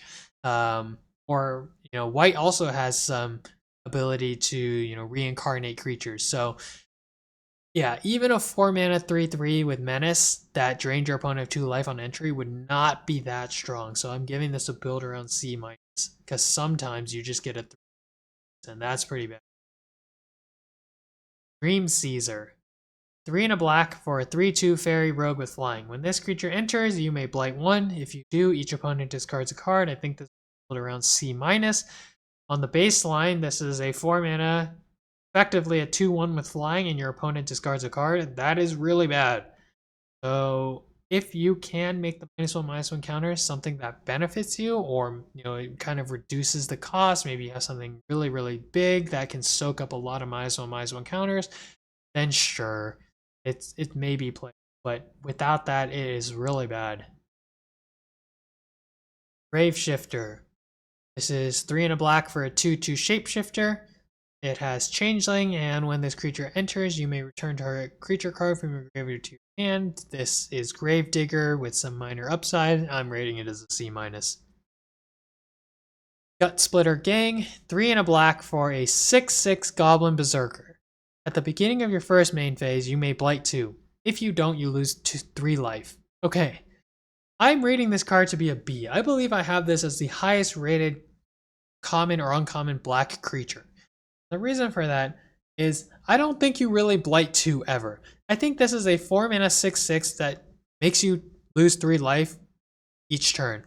But that is such a powerful stat line that it allows you to control the board. You can start attacking with this thing on turn 5 and you are clearing the board, or you're wiping out 2 of their creatures, for a trade, let's say a 2-for-1 trade, something like that, or you're just hitting them for 6 face, that is significant. I don't think that the black creatures are very strong, and so I rate this card as a B, because I think it really basically is a 4-mana 6/6, and I believe the black decks to be board controlling decks.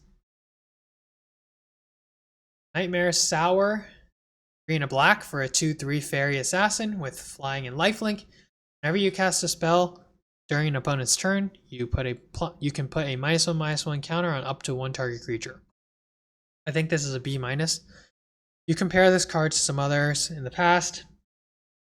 Even 3 mana, 2/3 flying lifelink is below what we've seen. Vampire Nighthawk is 3 mana, 2/3 flying lifelink and death touch. So you have to have this ability trigger once, I think. And then it's something. Then you can start picking off the 2/1s and the 1/1s and whatever. Or maybe they have some creatures that entered with -1/-1 counters, and this allows them to be removed. Before they're able to remove the counters themselves, something like that. This is a threat on the board. It gains you life. It has flying. It has evasion. Yada yada yada. So it's a B-, I think. Okay, Perfect Intimidation. 3 and a black sorcery. Choose one or both. Target opponent exiles 2 cards from their hands. Remove all counters from target creature. I'm rating this as a D. Having your opponent discard 2 cards from their hand costs 3 mana, and it's okay. Remove all counters from target creature is very situational. In this set, you basically have to, in order for that to be a benefit, it needs to happen to one of your own creatures. And so with setup, I believe this card can be something, but there are many states of the game where your creatures don't have any counters on them, and this becomes 4 mana, make your opponent discard 2 cards, which is not good. That doesn't impact the board, and it's overcosted. D. Lighted Blackthorn is next. 4 and a black for a 3/7 Treefolk Warlock. When this creature enters or attacks, you may blight 2. If you do, you draw a card and you lose 1 life. I think this is a build around D+ for the blight decks. On a baseline, 5 mana, 1/5, draw a card and lose a life. That's pretty bad. And how do you ever attack? Yes, if you play this as a 5 mana 1/5 where you draw a card and lose a life, you can attack on your next turn, basically knowing that it's going to die when it becomes a -1 with 3 toughness, and you get to draw another card. But it is so slow. How are you going to put so many -2? Sorry, how are you going to put so many -1/-1 counters on your creatures? You don't really want to be killing off that many of your creatures, significant, meaningful 2 toughness creatures, in order to draw a card. And even if you do that, the stats on this thing are not that good. If this card said when this creature enters or attacks, you destroy one of your own creatures to draw a card and lose a life, I don't think that would be very good. I don't think you would want to do that. So, at least not very often. Maybe you do it once, maybe you do it twice, but this is not an engine to draw a lot of cards for the entire game, I don't think. D+. Dose of Dawnglow, 4 and a black, instant. Return target creature card from your graveyard to the battlefield. Then, if it isn't your main phase, you blight 2. The reason I rate this card as a C- is that I think it's worse than that Zuko's Conviction card. Yeah. The blight 2, it's pretty meaningful. Maybe you have some very powerful ETBs where the blight, you don't really care that much about the creature's stats or something like that, but I mean, you cannot play this on a small creature at instant speed. And I mean, yeah, these zombify effects, if you do play this on your own turn during your main phase, these zombify effects, they should cost 4. And even at that point, they're not that good. Maybe you fill your graveyard, maybe something, but it's not even worth talking about. This requires too much setup. Shimmer Creep is next. 4 and a black for a 3/5 elemental with menace. It also has a Vivid ability. When this creature enters, each opponent loses X life and you gain X life, where X is the number of colors among permanents you control. I think that this is a C. Sometimes, usually, I would say, this is 5 mana, 3/5, drain your opponent of 2, and it also has Menace. That's okay. That's a reasonable stat line. You get something out of it. Sometimes in the right deck, you drain 3, you drain 4. If you drain 3, I think this is a great card that you would pay 5 mana for frequently. So, yeah, 3/5, decent body, Menace. Yeah, I could see it. C. That's the last of the black cards. Now we're going to talk about the red cards. The first red card, this one is pretty cool. Cinder Strike. Red mana for a sorcery. As an additional cost to cast a spell, you may blight 1. Cinder Strike deals 2 damage to target creature. It deals 4 damage to that creature instead if the additional cost was paid. I think this really is one of the it's just very solid. Like, 1 mana to deal 2 to something is very reasonable. Obviously, it's a sorcerer speed, so it's no shock, but like, that's a reasonable way to play. And 1 mana to deal 4 Flame Slash. Like, in the late game, I think you'll be able to find a way to blight 1 to something. And then, yeah, I just think it's fairly solid. The reason I rate this as a C is because I think red's removal is better than black's in this set. And this card, like, it looks strong, but I just don't think it's as strong as some of the other ones we're going to see. The next card, Impolite Entrance. Red for a sorcery. Target creature gains trample and haste until end of turn. Draw a card. I rate this as a C. Sometimes the haste matters. I think more often the trample matters, and you get to cantrip, draw a card. I think it's solid. You play this card, trample and haste are both relevant combat mechanics, so it's nice. The next card, Soulbright Seeker. This is a red for a 2/1 elemental sorcerer. As an additional cost to cast a spell, behold an elemental or pay 2. It has an interesting activated ability. Red, target creature you control gains trample until end of turn.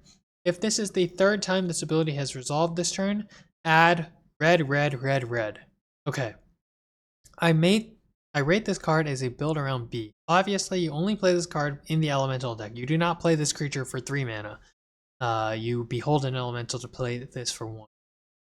When you play this card for 1 mana, like, first of all, giving one of your creatures trample for 1 mana whenever you want, that is reasonable. Trample allows you to break out of stalled board states, which happens very often in Limited. I think actually some people are talking more about the ability that it ramps you by 1 mana later in the game, but the trample in and of itself should not be overlooked. Also, yes, the ability to ramp mana by, on turn 3, if on turn 3 somehow you have 3 red mana, then you get to play a 4-drop, or more often than not, I think probably more than that situation, it's on a later turn where you get to go +1 mana. You play a 6-drop on turn 5, you play a 7-drop on turn 6, or you play 2 3-drops on turn 5, something like that. Because of this ability, yes, I do think that that is also a thing. 1 mana 2/1 with significant upside. This thing has late game playability, early game playability, mid game playability. This is a build around B. This is the card that I was talking about, Boulder Dash. 1 in a red for a sorcery.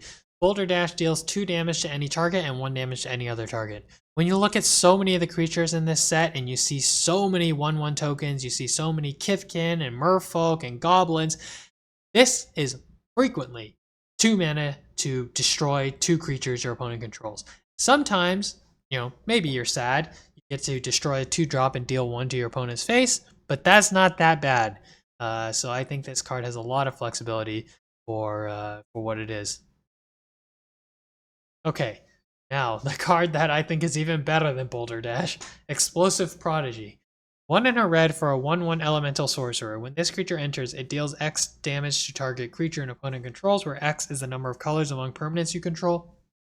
Yes, when you play this card on turn 2, maybe it can only deal 1 damage. Sometimes it can deal 2.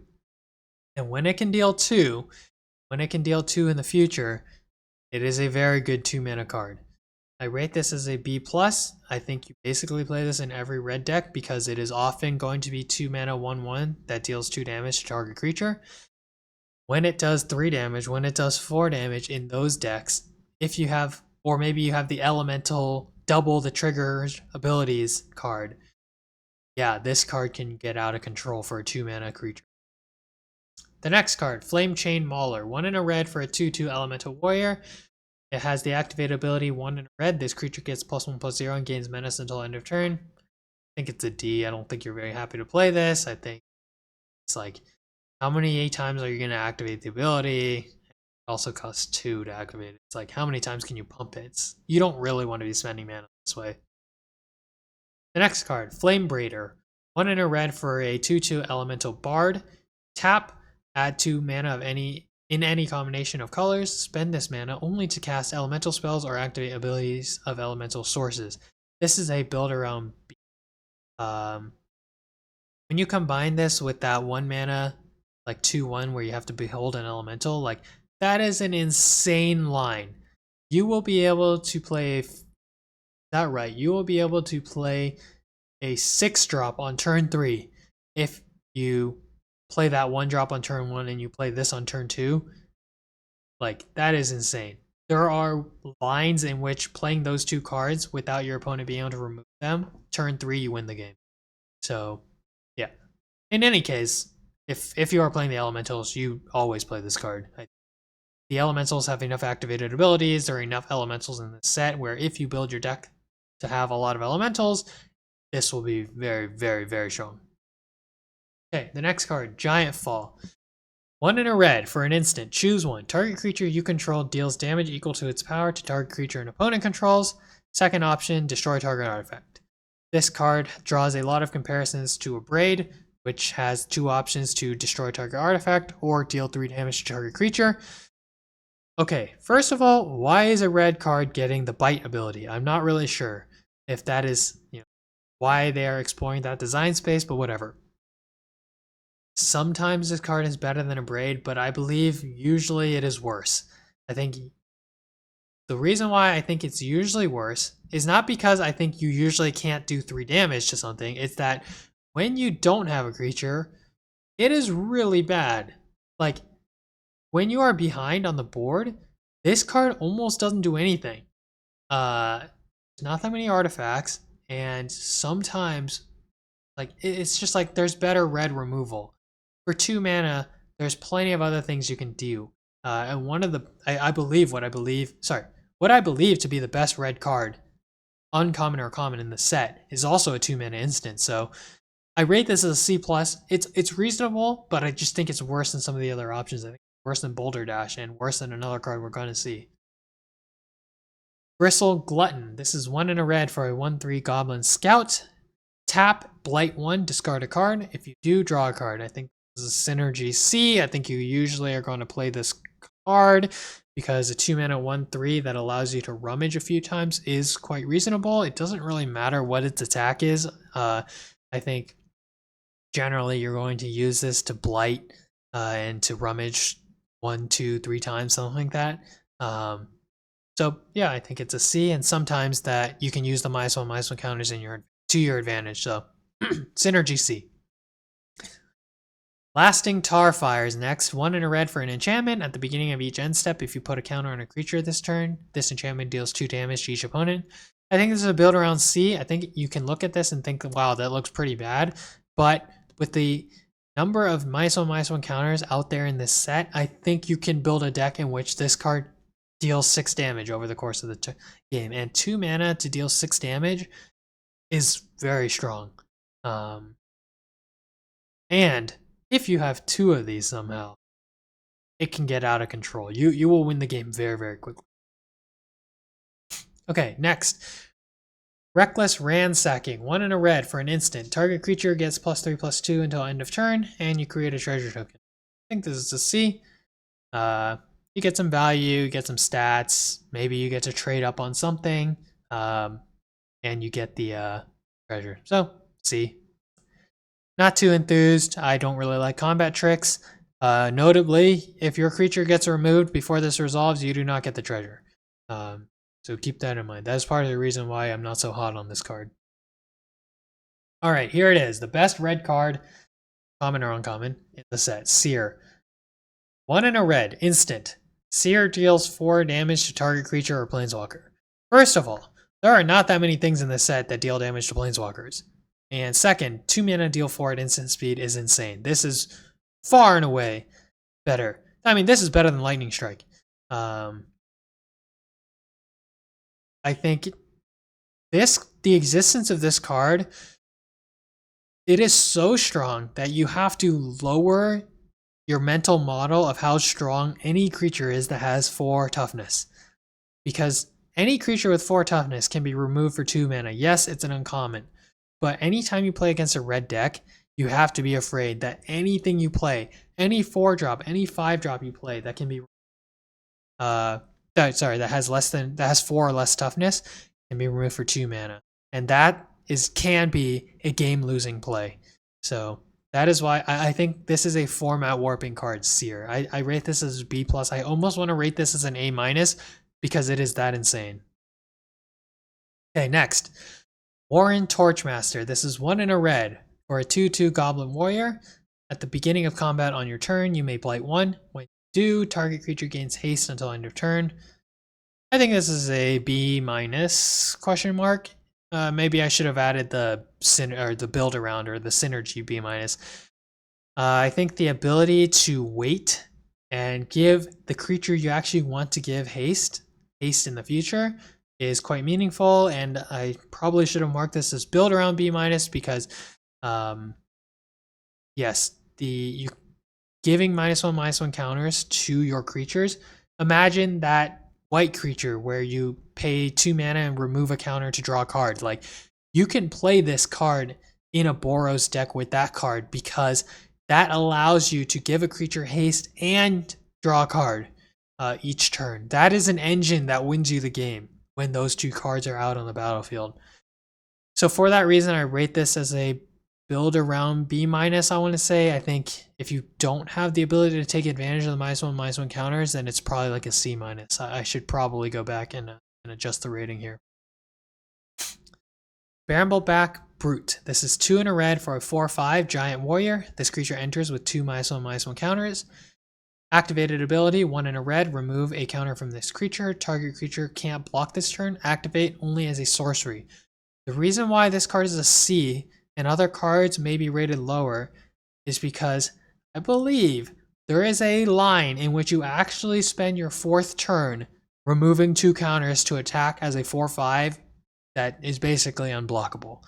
Like, again, the reason why I think that some of those cards that we previously talked about were worse, even though maybe they look around the same power level on the surface, is because they have very awkward mana costs. That black card, 2 in a black, that had a 2 in a black activated ability, that makes your next turn so much worse if you actually choose to use that ability.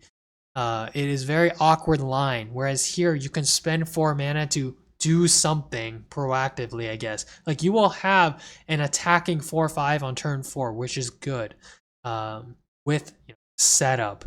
So I think this card is a 4/5. Sorry, I think this card is a C simply because you are not ransacking your own turn 4 by playing this on turn 3.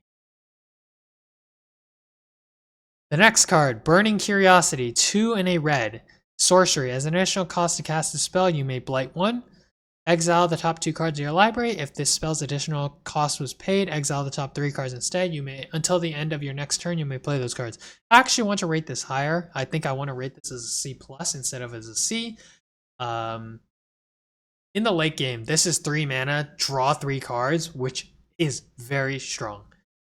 In the late game, that affords you the ability to play this card and play another card because it only costs 3, whereas drawing 3 cards should cost somewhere between 4 and 5 mana. So this allows you to play it in the late game and then come up with a reasonable threat. On top of that, you're not just spending your whole turn drawing cards, which can severely make you lose tempo. I think I'll rate this card actually as a C+. It is strong enough, and even if you don't blight, 3 mana to draw 2 cards in red is reasonable. Okay, next we have Elder Auntie. This is 2 in a red for a 2/2 Goblin Warlock. When this creature enters, create a 1/1 black and red Goblin creature token. I think it's a C. 3 mana for a 2/2 that creates a 1/1. That's a C. Enraged Flamecaster is next. 2 in a red for a 3/2 Elemental Sorcerer with Reach. Whenever you cast a spell with mana value 4 or greater, this creature deals 2 damage to each opponent. It's a C. A 3 mana 3/2 with Reach is not good. Maybe you end up with like dealing 2 damage or 4 damage or something to your opponent. Like if you deal 4 damage to your opponent, I think this card is fine. But how do you ever attack with this thing? The Reach is like okay, but there's so many 2/1 flyers in this set. You don't really want to block a 2/1 flyer with your 3/2 Reach. And again, this card, anything with 2 toughness, it's just pretty tough. Like yeah, C-. I don't think there's much else to say. Next is Goat Nap, 2 in a red, sorcery. Pretty familiar card. Gain control of target creature until end of turn. Untap that creature, it gains haste until end of turn. If that creature is a goat, it also gets +3/+0 until end of turn. You just forget that last sentence, it almost does nothing. I rate this as a build around D+. The reason is that in this set, as I alluded to when I was talking about the black cards, there is not a way to actually sacrifice your creatures that easily. If there was cards, that required you to sacrifice a card as an additional cost to cast, sacrifice a creature as an additional cost, or sacrifice a creature as an activated ability, then there's combo potential. You steal your opponent's best creature and then you sacrifice it. But in this set, it's just pretty weak. There isn't a way to do that easily. So I don't think you should be playing this card. Next, Sizzling Changeling, 2 in a red for a 3/2 Shapeshifter. It has Changeling. When this creature dies, exile the top card of your library. Until the end of your next turn, you may play that card. I rate this as a D+ because I believe a 3 mana 3/2 that dies and draws a card is like not that strong, and this is worse than drawing a card. It's not that easy to force this creature to die. Basically, like you don't want to be attacking when your opponent has a 2/2 or a 2/1 just so that you can trigger the death trigger. And I think there's better changelings. So I don't think, if you really need it, then yeah, you can play this card, but I don't think you want to. Sting Slinger is next. This is 2 in a red for a 3/3 Goblin Warrior. It has the ability 1 in a red, tap, blight 1. This creature deals 2 damage to each opponent. I think this is a synergy C+. Sometimes use this card and the blight counters are actually benefits to you. Sometimes you play this card and it becomes 3 mana, deal 6 to your opponent over a few turns. And in the right deck, that's actually not that bad. So baseline 3 mana, 3/3 with meaningful upside. Yeah, that can be a C+. Next is Tweeze, 2 in a red for an instant. Tweeze deals 3 damage to any target, and you may discard a card if you do draw a card. So this is something pretty reasonable. I mean, 3 mana to remove a mid-sized threat and you get to rummage. That's a C. I think it's worse than Seer significantly, but you play this card. Again, red has so much good removal in this set. Next is Bone Club Berserker, 3 in a red for a 2/4 Goblin Berserker. This creature gets +2/+0 for each other goblin you control. I think that this is a D. I think at 4 mana, let's say this was a 4 mana 4/4, I think that would be pretty weak. Even a 4 mana 6/4 is like not that good. So all in all, it's a D. When you don't have other goblins, this card is unplayably bad. Next, Feed the Flames, 3 in a red for an instant. Feed the Flames deals 5 damage to target creature. If that creature will die this turn, exile it instead. The exile is somewhat relevant, especially if you're playing against Golgari, or maybe you're playing against the Orzhov Reanimator. So 4 mana to deal 5 damage, that is quite familiar. This does, again, raise the need to play creatures that have 6 toughness. There's not that many ways to get rid of creatures that have 6 toughness in this set. So, maybe you think about that when you're constructing your deck. 4 mana, deal 5 at instant speed to a creature, and it gets exiled. That's very reasonable. C+. Flamekin Guildweaver, 3 and a red for a 4/3 with trample. It's an elemental sorcerer.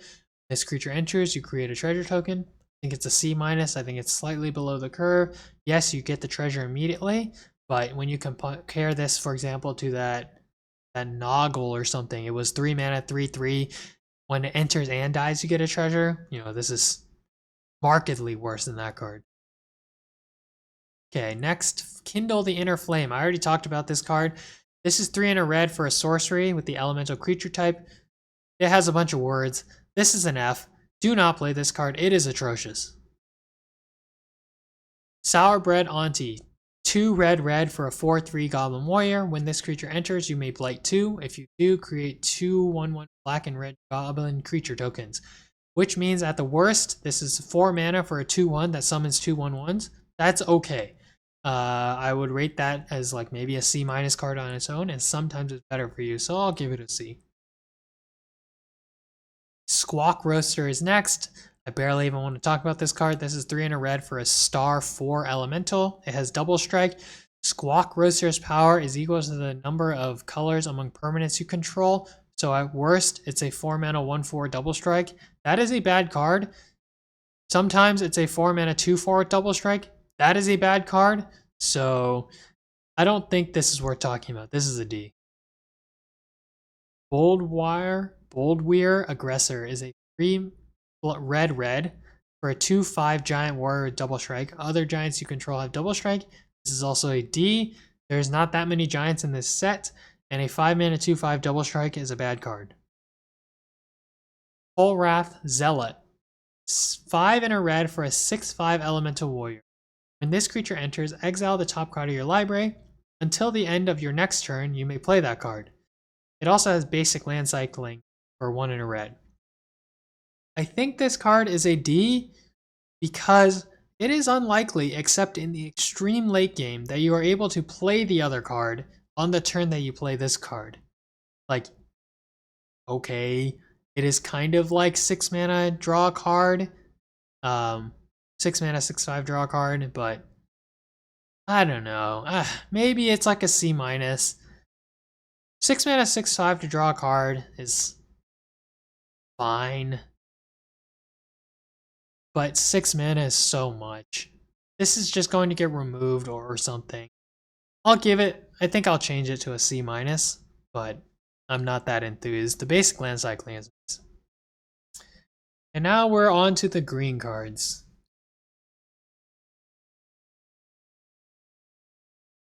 First card, Blossoming Defense. Green for an instant, target creature you control gets +2/+2 and gains hexproof until end of turn.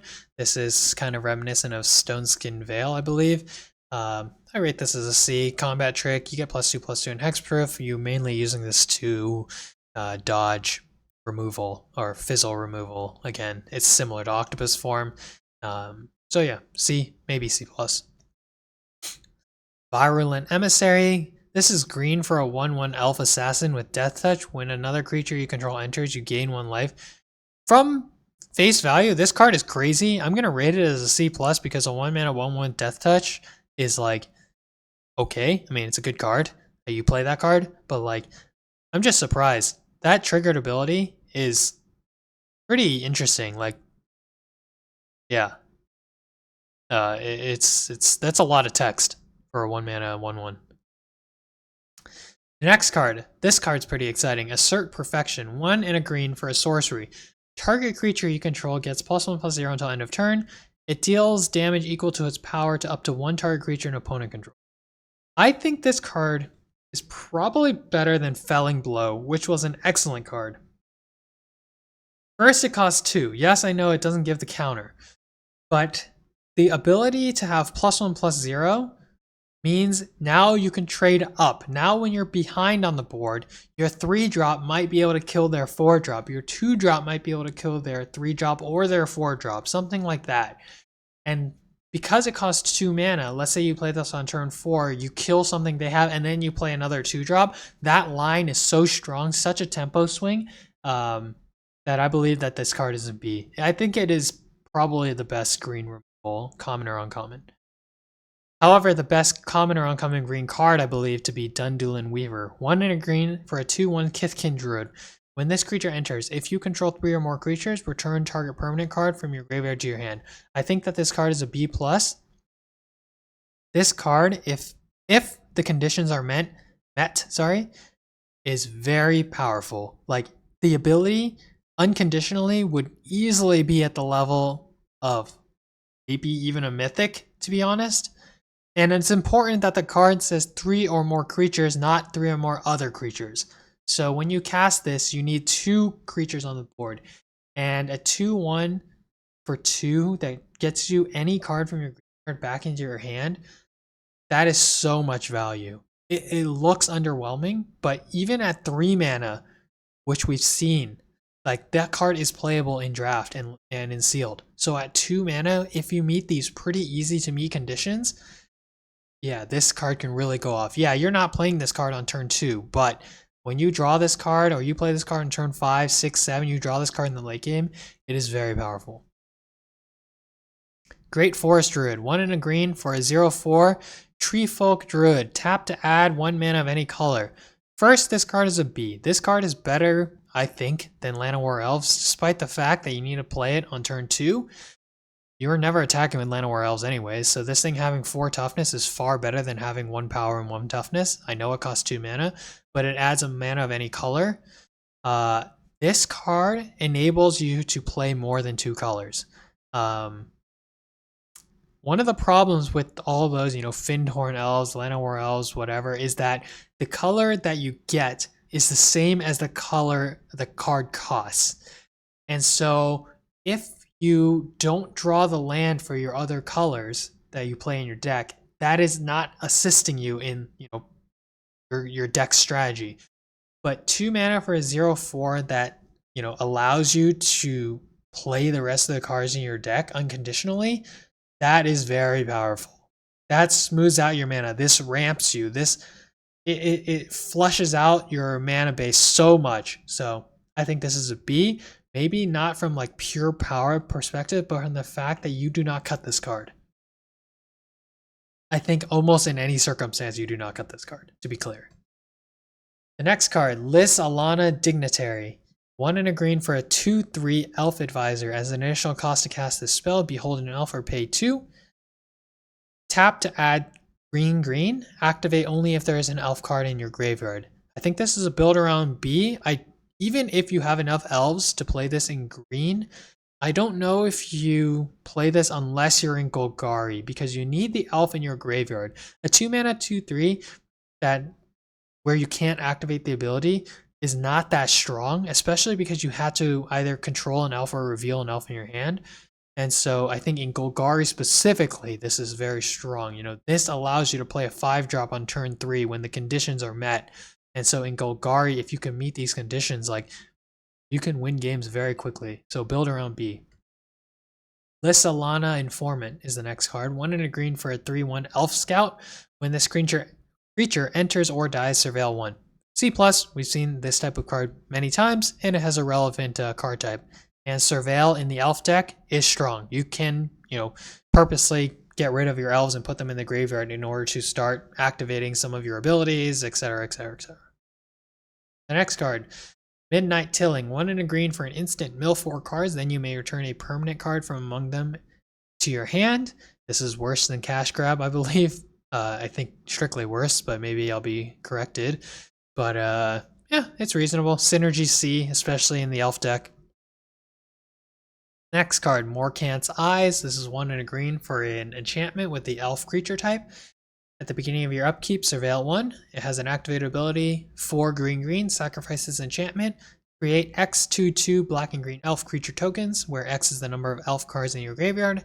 Activate only as a sorcery. So, I rate this card as a C.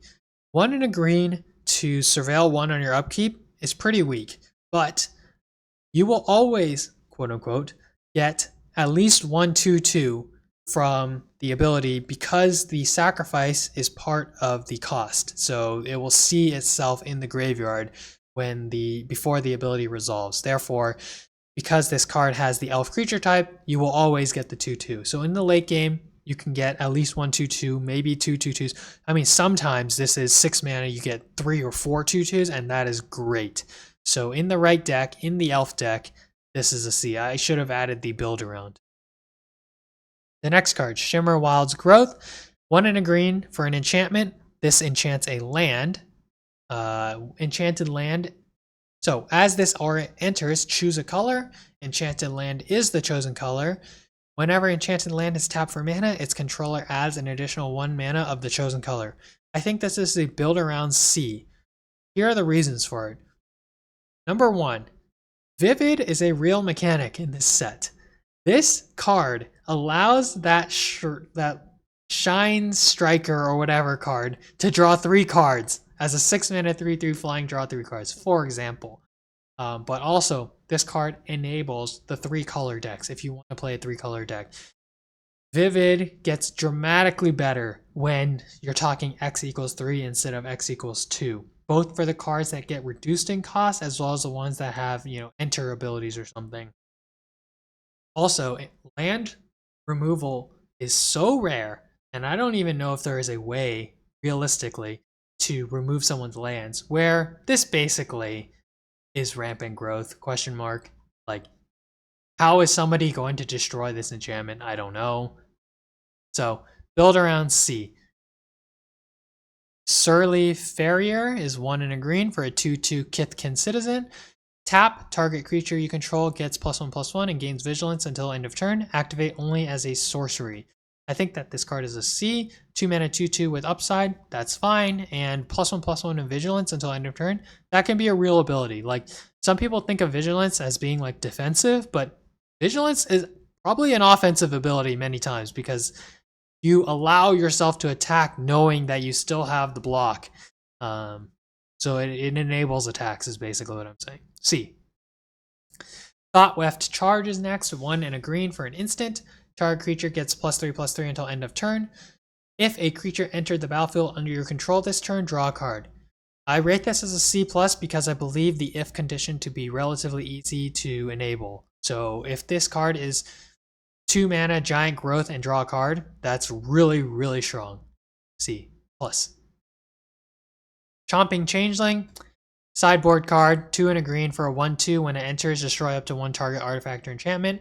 Obviously, you play this card if your opponent has really powerful artifacts or enchantments, or somehow they have a lot of them. Crossroads Watcher is next, 2 and a green for a 3/3 Kithkin Ranger. With Trample, whenever another creature you control enters, this creature gets +1/+0 until turn. We've seen this type of ability before. I'll rate this as a C. Dawn's Light Archer is 2 and a green for a 4/2 Elf Archer. It has Flash and Reach. I rate this as a C-. What does this card do? I think this card is almost always 3 mana, instant, deal 4 damage to target tap creature. Like, when are you blocking a 1 power creature with Dawn's Light Archer? When is your opponent ever attacking with a 1 power creature? So, yeah. Maybe you get to pull this off as some kind of, combat trick. Next, Gilt Leaf's Embrace, 2 and a green for an aura enchantment with Flash, enchant creature. When this aura enters, enchanted creature gains trample and indestructible until end of turn. Enchanted creature gets +2/+0. I think this is a D, and one of the reasons is that it's basically a combat trick and you can get blown out. Tend the Sprigs is next. 2 and a green for a sorcery. Search your library for a basic land card and put it onto the battlefield tapped, then shuffle. Then if you control 7 or more lands and or tree folk, create a 3/4 green tree folk creature token with Reach. I rate this as a Synergy C. This enables color decks, 4 color decks, whatever. And in the late game, it actually does something. If you have 6 lands when you play this, you will get the 7th land, and then you will get the 3/4 with Reach, which makes it a strong 3 mana 3/4 that ramps you from 1 mana and thinned your deck of 1 land late game.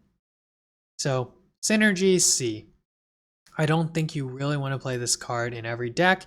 I think there are plenty of more aggressive, for example, Kithkin, white, green aggro decks where you are not playing Tend the Sprigs.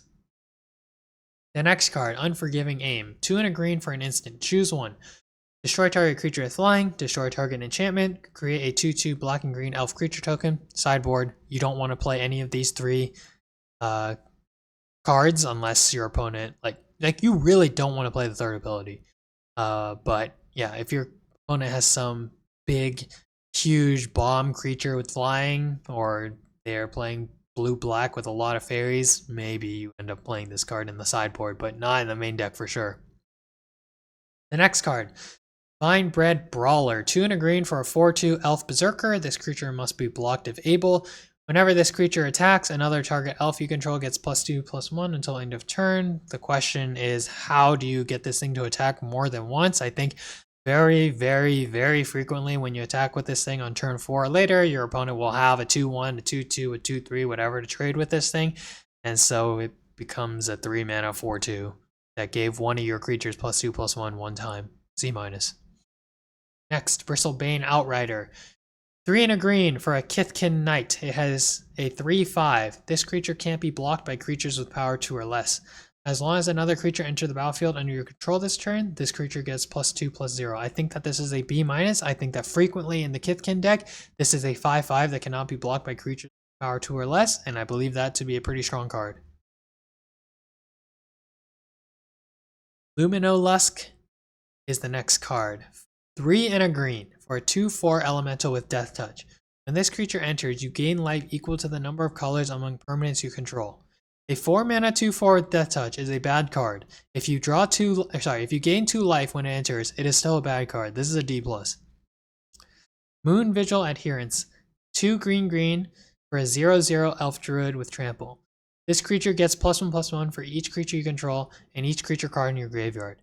Okay, before I even reveal what I rated it, how many creatures would you have to control or would have to be in your graveyard for this card to you to be happy? I think you are not happy if there is anything less than 4, for sure. Like, obviously, 4 mana 1/1 2/2 3/3, those are all atrocious. 4 mana 4/4 with Trample is playable. Like, that's a C level card. Above that, yeah, 4 mana 5/5 with Trample, that's great. 4 mana 6/6 with Trample, that's great. The problem is the difference between it being a 6/6 and a 7/7 for 4 mana is just not that great. You're pretty happy anyways. Either your opponent has removal or not, and if they don't, you get to start wailing on them, you start dealing damage, clearing the board, or you get some like big 2-for-1, 3-for-1 trades in. That's great. But the times in which this is 4 mana 1/1 2/2 3/3, you are really sad. And so I'm rating this as a D+. The next card, Pitiless Fist. 3 and a green for an aura enchantment. Enchant creature you control. When this aura enters, enchanted creature fights up to one target creature an opponent controls. Enchanted creature gets +2/+2. The reason I rate this card as a C- is because of the blowout potential. You will make probably, a game-losing play if you play this and your creature gets removed before it resolves. You will have paid 4 mana to 2-for-1 yourself. And that is really, really bad. So, C-. Sometimes it works in your favor. That's great. Sometimes you are extremely sad. Prismatic Undercurrents, 3 and a green. I already referenced this card before. This is an enchantment. When this enchantment enters, search your library for up to X basic land cards, where X is the number of colors among permanents you control. Reveal those cards, put them into your hand, then shuffle. You may play an additional land on each of your turns. Just for the meme, I rated this as a build around F. Do not play this card. This card will make you lose games. Safe Right Cavalry. 3 and a green for a 4/4 Elf Warrior. This creature can't be blocked by more than one creature. 5 mana activated ability. Target elf you control gets +2/+2 until end of turn. So I rate this card as a C. I think a 4 mana 4/4 with this ability and some small upside is okay. You play this card probably. And the threat of activation is what's important here. Like, you swing on turn 5 with this, leaving 5 mana up because your opponent will not be able to block. And then you get in 4 damage and you can spend your 5 mana however you want. That's the reason why I think this card is good enough. Next card, Miss Meadow Council. 4 and a green for a 4/3 Kithkin Advisor. This spell costs 1 less to cast if you control a Kithkin. When this creature enters, you draw a card. I think that this is a synergy B-. Probably a C- or a C if you aren't specifically playing green-white. But my point is that a 4 mana 4/3 that draws a card, that is a good card that you would play in the Kithkin deck. Sometimes you get that even if you're not playing the Kithkin deck, and sometimes you have to play a 5 mana 4/3 that draws you a card, and that is also not that bad of a card. It is not a game-losing card, I should say. The next card, Pummeler for Hire. I can't even believe this card. 4 and a green for a 4/4 Giant Mercenary with Vigilance and Reach and Ward 2. When this creature enters, you gain X life, where X is the greatest power among giants you control. This card basically is a 5 mana 4/4 Vigilance, Reach, Ward 2, and when it enters, you gain 4 life. This is a B. You are never cutting this card from your green deck. Prisma Basher is next. This is 4 green for a 6/6 elemental with trample. When this creature enters, up to X target creatures you control gain +X until end of turn, where X is the number of colors among permanents you control. I think that this is a B. I think you do not cut this card. I think sometimes this card becomes 6 mana, 6/6 trample with an overrun ability, although it doesn't give trample. Oftentimes it gives 2 of your important creatures +2/+2 until end of turn. Sometimes in the right deck, you get +3/+3 for 3 creatures, and that is crazy. That is already worth 5 mana, and now you're getting a 6/6 with trample on top of that for 1 additional mana if you're able to have Vivid with X = 3. I think you just don't cut this card, so I'm giving it a B. Then the last card, I believe, Wildvine Pummeler. 6 and a green for a 6/5 Giant Berserker with Reach and Trample, and it costs 1 less to cast for each color among permanents you control. The difference between these cards and other Vivid cards, some of the other Vivid cards that have enter abilities, is that this card requires you to have the cards on the battlefield before you cast the card. First of all, how much would you need to pay? I think, like, obviously, quote unquote, for 5 mana, it's okay. 5 mana, 6/5 Reach Trample, that's fine. You play that card. That's a C+ level card, but that's basically the ceiling for most decks. You're not going to have 3 colors that often already on the board before you cast this. In most decks, you will never have 3 colors, and so that's what I mean. The ceiling is a 5 mana 6/5 Reach Trample, but a 6 mana 6/5 Reach Trample or a 7 mana 6/5 Reach, that is a bad card. So I am rating this as a D+. Maybe it's a C- if you have nothing big that you drafted, but as a whole, I think you are only playing this card if you literally did not have a single other big card, or like 2 other big cards somehow drafted or were in your sealed pool. Alright, so that was the end of the monocolored cards. Now we will talk about the colorless cards, starting with what I believe is the only land that taps for colorless mana, Eclipsed Realms. As this land enters, choose Elemental, Elf, Fairy, Giant, Goblin, Kithkin, Merfolk, or Treefolk. It can tap to add colorless, or you can tap to add 1 mana of any color. Spend this mana only to cast the spell of the chosen type, or activate an ability of a source of the chosen type. Build around C. One thing to note is that this card worsens those eclipsed uncommons with the hybrid mana that make you look at the top 4 cards of your library, and you can choose, a swamp, mountain, or goblin to put in your hand. For this card will lower the probability that those cards succeed, so you should consider that. Even if you're playing a typo deck, if you have those eclipsed uncommon creatures, maybe you don't want to play this card. It's a build around C. I think it's okay. I think you do play this card if you're playing a typo deck, but it's not that good. Speaking of good cards, I think Evolving Wilds, I rate this as a B, not because I think that the win rate will actually be representative of B cards, but because there is no other way in the common and uncommon slot to fix your mana. So I think every time you get this card, you are playing this card, and you should actually probably draft this card higher than you usually would, because there is no tapped 2-color lands, or tapped 3-color lands, or filter land or something like that. It is very difficult to actually get the mana you want, get the mana colors you want. I accidentally put these basic lands. All right, now on to the colorless cards, the rest of them. First, I mentioned this already, the Dawn Blessed Pennant for 1 mana. I don't even really want to talk about this artifact. It is an F. As this artifact enters, you choose Elemental, Elf, Fairy, Giant, Goblin, Kithkin, Merfolk, or Treefolk.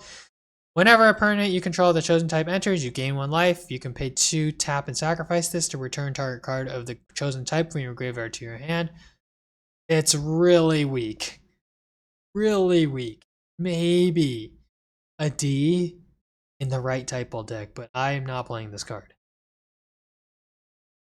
Second, Springleaf Drum, 1 mana artifact. Tap and untap creature you control to add 1 mana of any color. I rate this as a build around C-, and it is only a build around C- in the Merfolk deck when you have the Merfolk that want to be tapped. For example, that Regery Merfolk that needs to tap to remove its -1/-1 counters.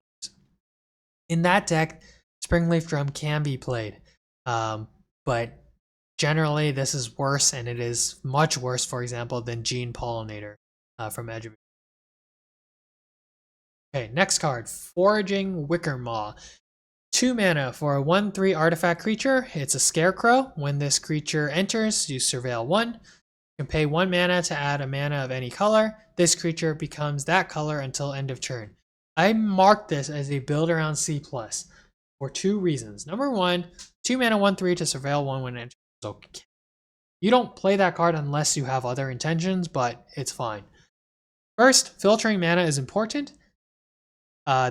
This again enables the 3-color decks, and second, it enables the Vivid. This card also allows the Shine Striker or whatever to draw you 3 cards. There is real Vivid cards where X equals 3 is a true tipping point of it going from a okay to good card to being an excellent card. For example, that 6 mana 3/3 flying. That's why I think in the specific deck, maybe just in the Simic deck with some splashes, Foraging Wickermaw is a C+. Alright, Puka's Eye. 2 mana artifact. When this artifact enters, draw a card, then choose a color. This artifact becomes the chosen color. 3 and tap, draw a card. Activate only if there are 5 colors among permanents you control. This is a build around C if somehow you have the 5-color deck. But in almost every deck, 99% of draft pools or sealed pools that you have, that activated ability will never occur. So you probably do not want to be playing that card in that case. The next card, Stalactite Dagger. 2 mana equipment artifact. When this equipment enters, create a 1/1 colorless shapeshifter creature token with Changeling. Equipped creature gets +1/+1 and is all creature types, and it has equipped 2. This is a D. I think that this card is worse than Kyoshi Battle Fan because it does not get equipped immediately. Like the fact that the creature is a changeling or has changeling, sorry, it does not make up for the fact that you only get a 1/1 instead of a 2/1. Then we have Changeling Wayfinder. This is 3 mana for a 1/2 shapeshifter that has Changeling.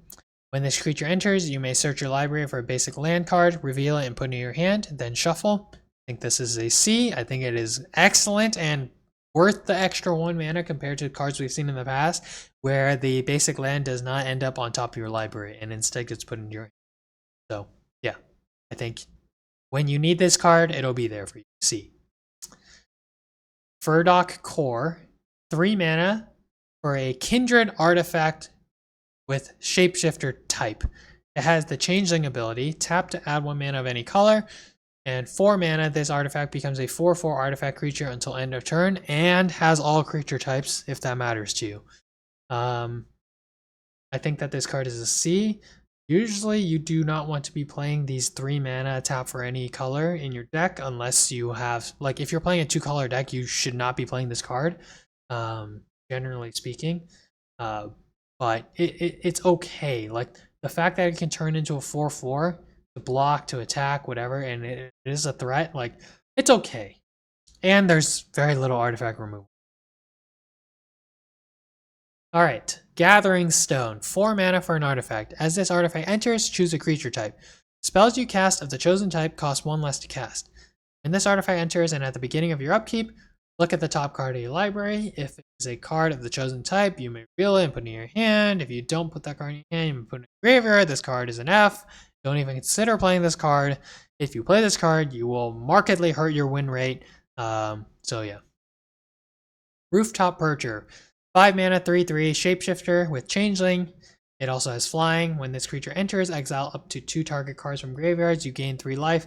This is a sideboard card. If your opponent has some extreme graveyard plays, it's just really weak otherwise. 5 mana, 3/3 flying, and you gain 3 life. Like, we've seen something similar in the past, but like, you have to get value out of that enter ability for this to be worth the sideboard even. All right, now we have finally finished all, what is it, probably 180 commons and uncommons, which means we're more than 2/3 of the way through. Finally, time to start talking about the rares and the mythics. So we will once again start with the multicolored card. The first one, Figure of Fable. This is Selesnya for a 1/1 Kithkin. This is very familiar to some of you. Selesnya activated ability. This creature becomes a Kithkin Scout with base power and toughness 2/3. The second ability, 1 Selesnya. If this creature is a Scout, it becomes a Kithkin Soldier with base power and toughness 4/5. The third ability, 3 Selesnya. If this creature is a Soldier, it becomes a Kithkin Avatar with base power and toughness 7/8 and protection from each of your opponents. There's a lot of words on this. I think that this is a B+ because it can basically be played either as a 1-drop or a 2-drop, and in both cases it is good. The point is, if you have either a 1-drop or a 2-drop, you can play this card. And it is very good for your mana curve. So B+. It's probably not going to win you a game, ? I think it's fairly likely it gets removed before you can actually activate that last ability, but it's a great card.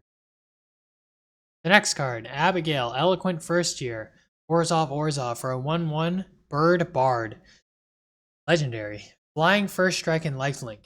When Abigail enters, up to 1 other target creature loses all abilities. Put a flying counter, a first strike counter, and a lifelink counter on that creature.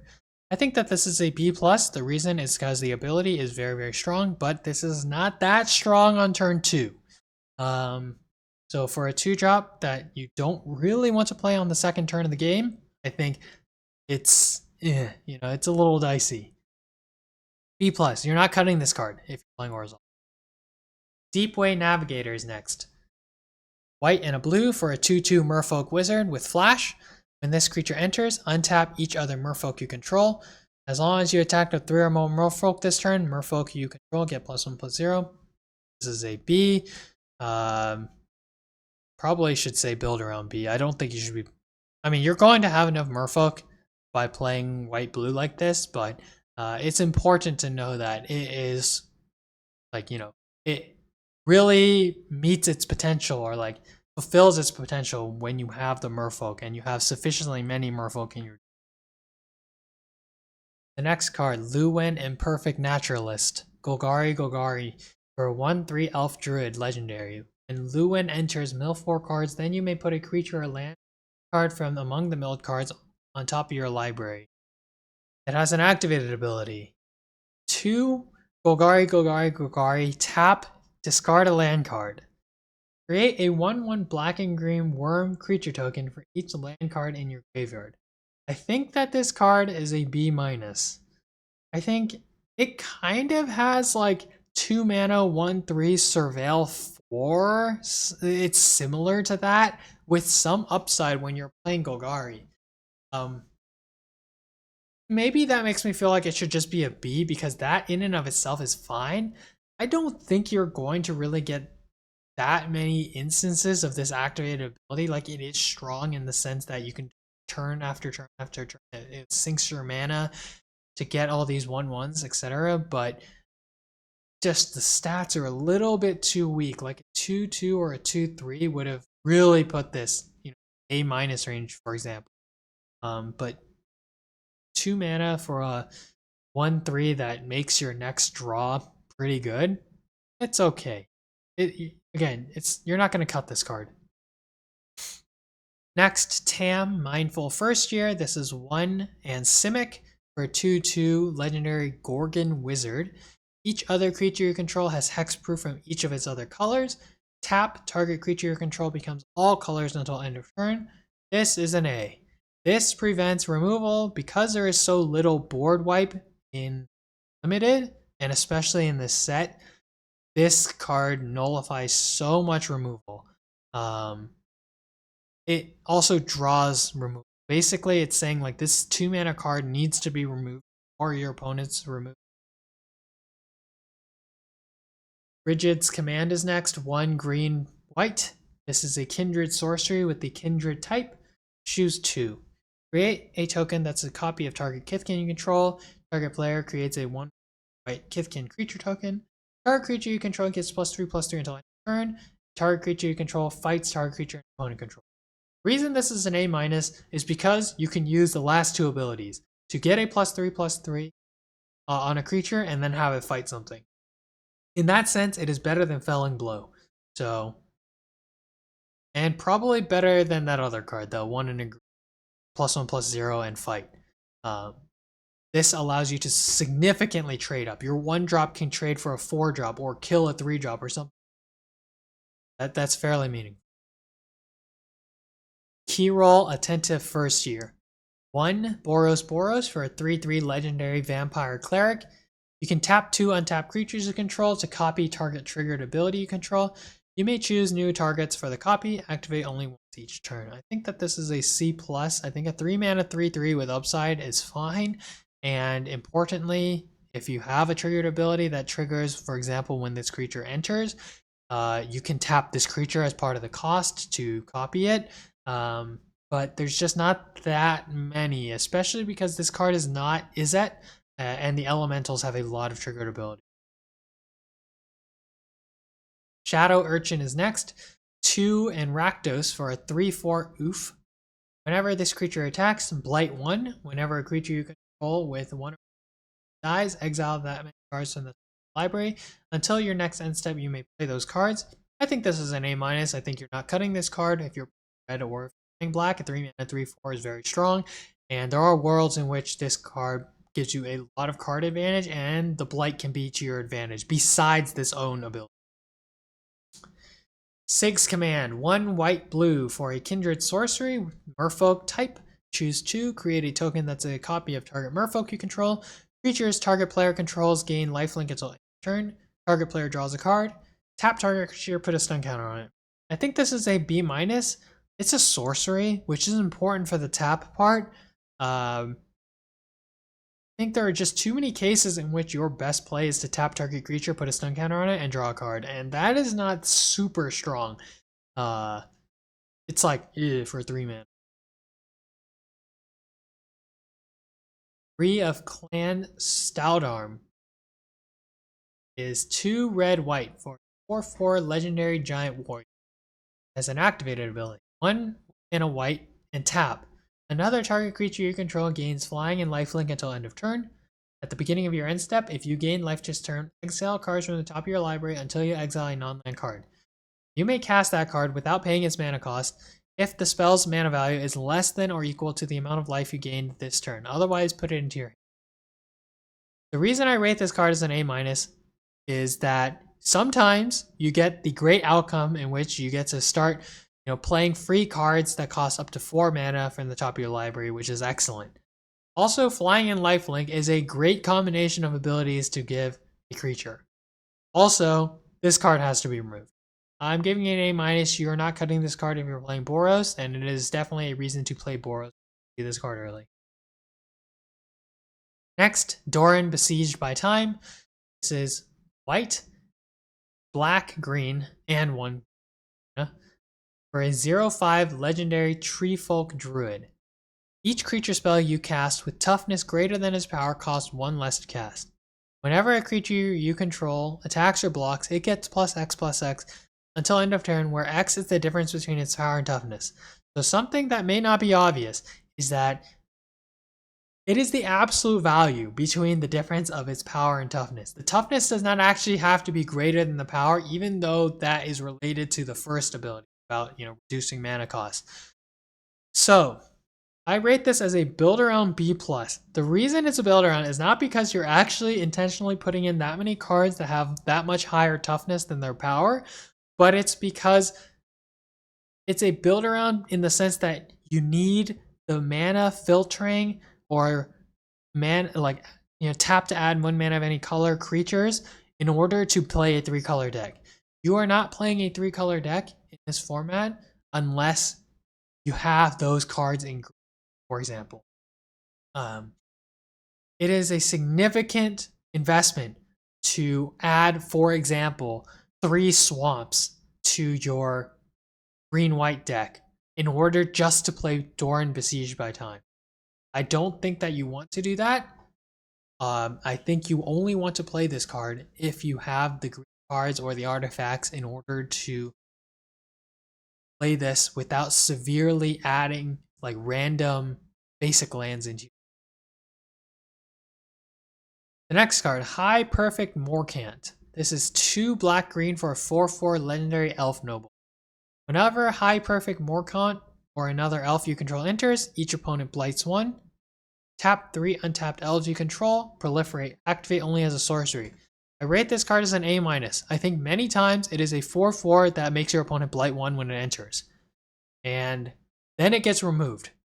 So it's a great card. One that may draw you into playing Golgari. But the world in which this cycle occurs in this engine of blighting and proliferation, that is just not going to happen in very many games. This card can win you the game, but because it has 4 toughness, it's very susceptible to black removal, the one that gives -4/-4, or red removal. It can die to Seer. There's so many things that can happen that I don't think it's pushed into some of the A levels. You'll see some of the A level cards, they basically win you the game. Sanar Innovative First Year is 2 Izzet for a legendary goblin sorcerer, 2/4. At the beginning of your first main phase, reveal cards from the top of your library until you reveal X non-land cards, where X is the number of colors among permanents you control. For each of those colors, you may exile a card of that color from among the revealed cards, then shuffle. You may cast the exiled cards this turn. I think this card almost says 4 mana for a 2/4 where you draw 2 cards, 2 non-land cards from the top of your deck. And that is really, really strong. The only reason it's an A- is because it does nothing until you untap with it. Ashling's Command is next. 3 blue-red for a kindred instant. It has the elemental typing. Choose 2. Create a token that's a copy of target elemental you control. Target player draws 2 cards. Ashling's Command deals 2 damage to each creature target player controls. And target player creates 2 treasure tokens. The reason this is an A- and better than some of the other commands is because there are several options, 3 of them, that I think are pretty easy to play. Drawing 2 cards, creating 2 treasures, and dealing 2 damage to each creature target player controls. That will frequently kill 1, 2, maybe even 3 creatures. And then you can draw 2 cards. So A-, very flexible. Sometimes when you have the elemental, it becomes an A. Grub's Command, 3 black-red for a kindred sorcery with the goblin type. Choose 2. Create a token that's a copy of target goblin you control. Creatures target player controls get +1/+1 and gain haste until end of turn. Destroy target artifact or creature. Target player mills 5 cards, then puts each goblin card milled this way into their hand. I think this card is a B. I don't think that the 4th option does that much. Sometimes you completely whiff and it's really bad. Sometimes, most of the time, you get 1 card. In order for you to get 1 card, on average, you must be playing 8 goblins in your deck, which is very high. So sometimes you get that ability. The thing with the +1/+1 and gaining haste is quite situational. And again, creating the copy of the goblin, sometimes that works out for you, but really it's the sorcery speed destroy creature, which you can basically always use, and you hope that you can get value out of one of the other three options.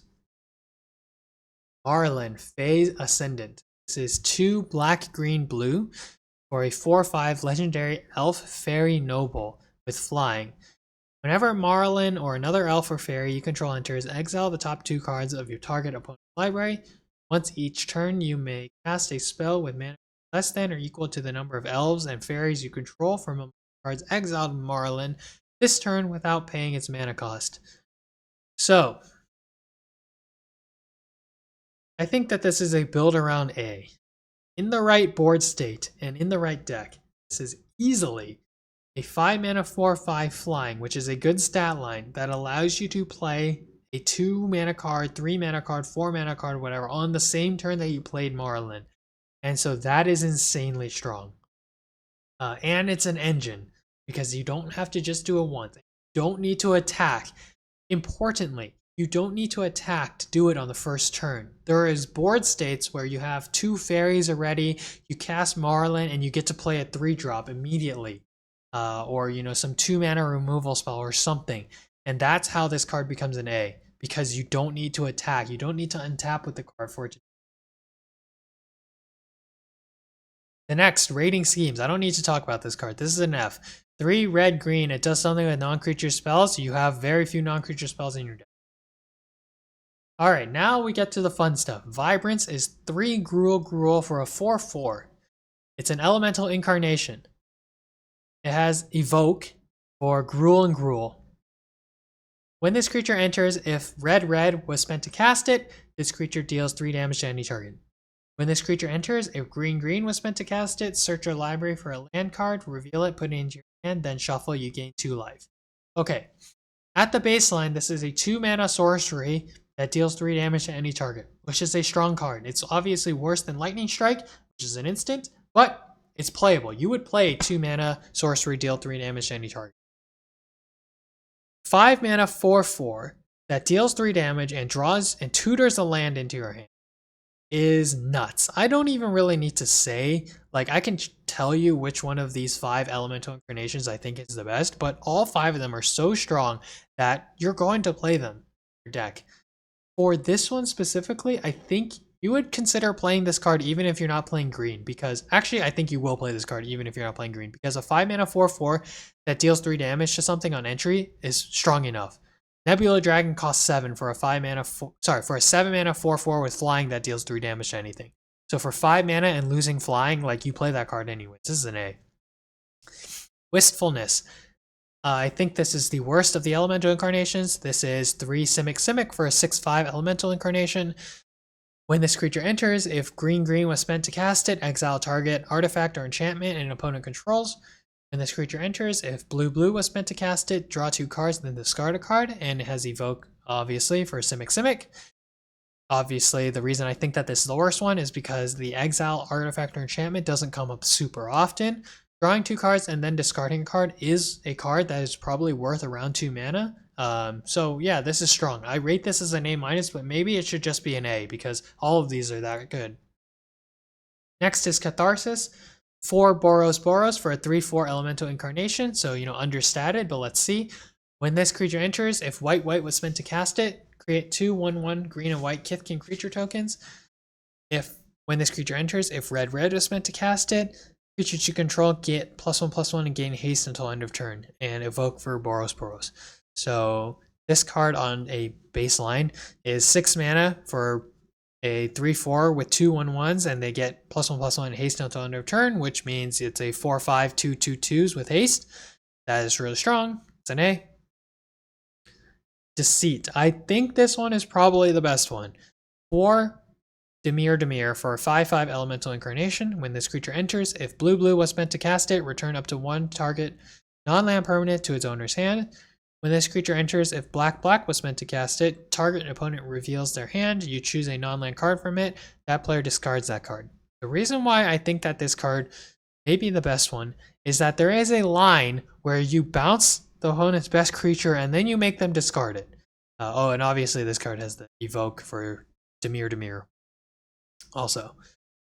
But for a 6-mana 5/5 that destroys the opponent's best creature, or any flexibility between destroying a token and ripping their best card, or bouncing something with a death trigger and ripping some other big sorcery or instant or something from their hand, it is so flexible. I rate this as an A. Maybe I gave something an A plus, but this is so good. Oh well, I guess I already know the answer. Emptiness is the last one. For Orzhov for a 3/5 elemental incarnation. When this creature enters, if white was spent to cast it, return target creature card with mana value 3 or less from your graveyard to the battlefield. When this creature enters, if black was spent to cast it, put 3 -1/-1 counters on up to 1 target creature. Evoke for Orzhov. I gave this an A+. This is the strongest card in the set. I forgot about this card when I was talking about Deceit.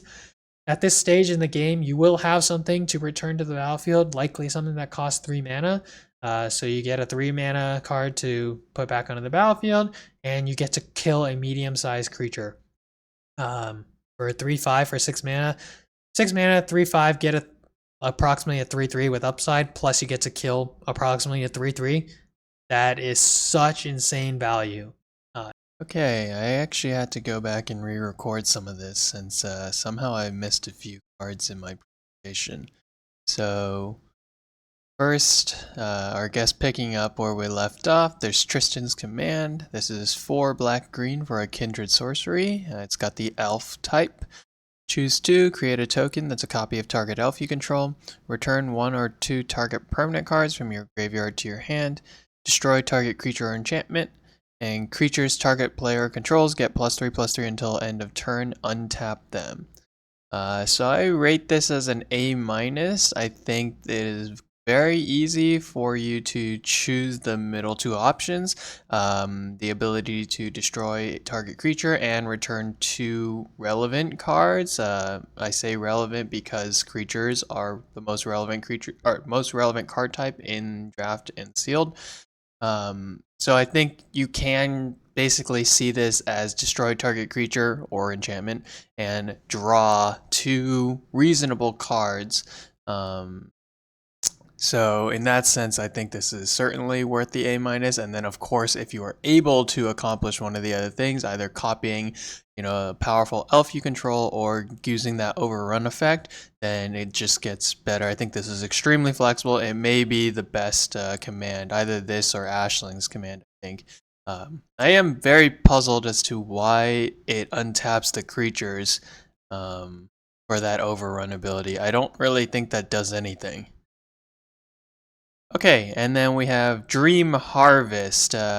This is 5 Demir for a sorcery. Each opponent exiles cards from the top of their library until they have exiled cards with total mana value 5 or greater this way.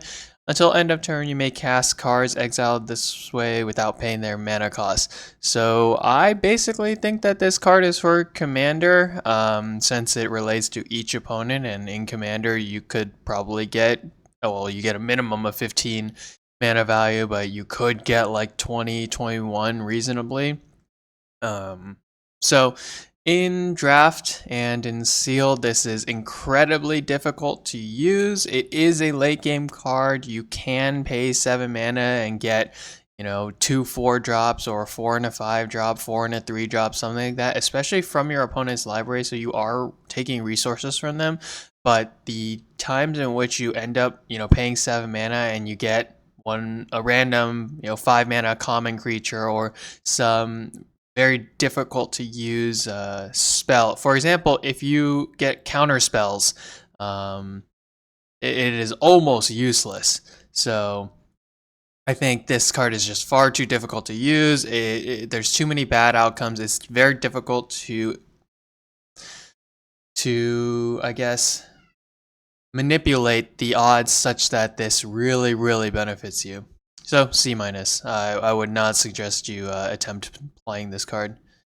Okay, then there's a number, maybe 7 of these transform rares in Mythics. They relate to some of the card types, and they all have a similar ability where They can transform during your first main phase if you pay some mana color. So the first one here is Ashling Rekindled, 1 in a red for a 1/3. Whenever this creature enters or transforms into Ashling Rekindled, you may discard a card. If you do, draw a card. At the beginning of your first main phase, you may pay blue. If you do, transform Ashling. And the backside, Ashling Rhymebound is a 1/3 legendary creature and elemental wizard. Whenever this creature transforms into Ashling Rhymebound and at the beginning of your first main phase, add 2 mana of any one color. Spend this mana only to cast spells with mana value 4 or greater. So I think the general idea is when you evaluate these cards to imagine it does not do the transform part. Imagine that part to be like icing on the cake, because you do not want to play a card in which the only way it is playable or good for you is if you're able to untap with it and trigger the ability, meaning you had to actually pass the turn, it comes back to you, and you have to spend mana, and the ability resolves.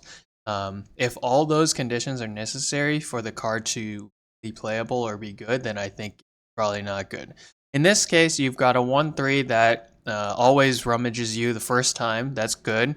A 1/3 that asks you to discard a card to draw a card on its own is a perfectly reasonable card. Maybe a C level card, especially with the if you have the relevant typing, in this case elemental.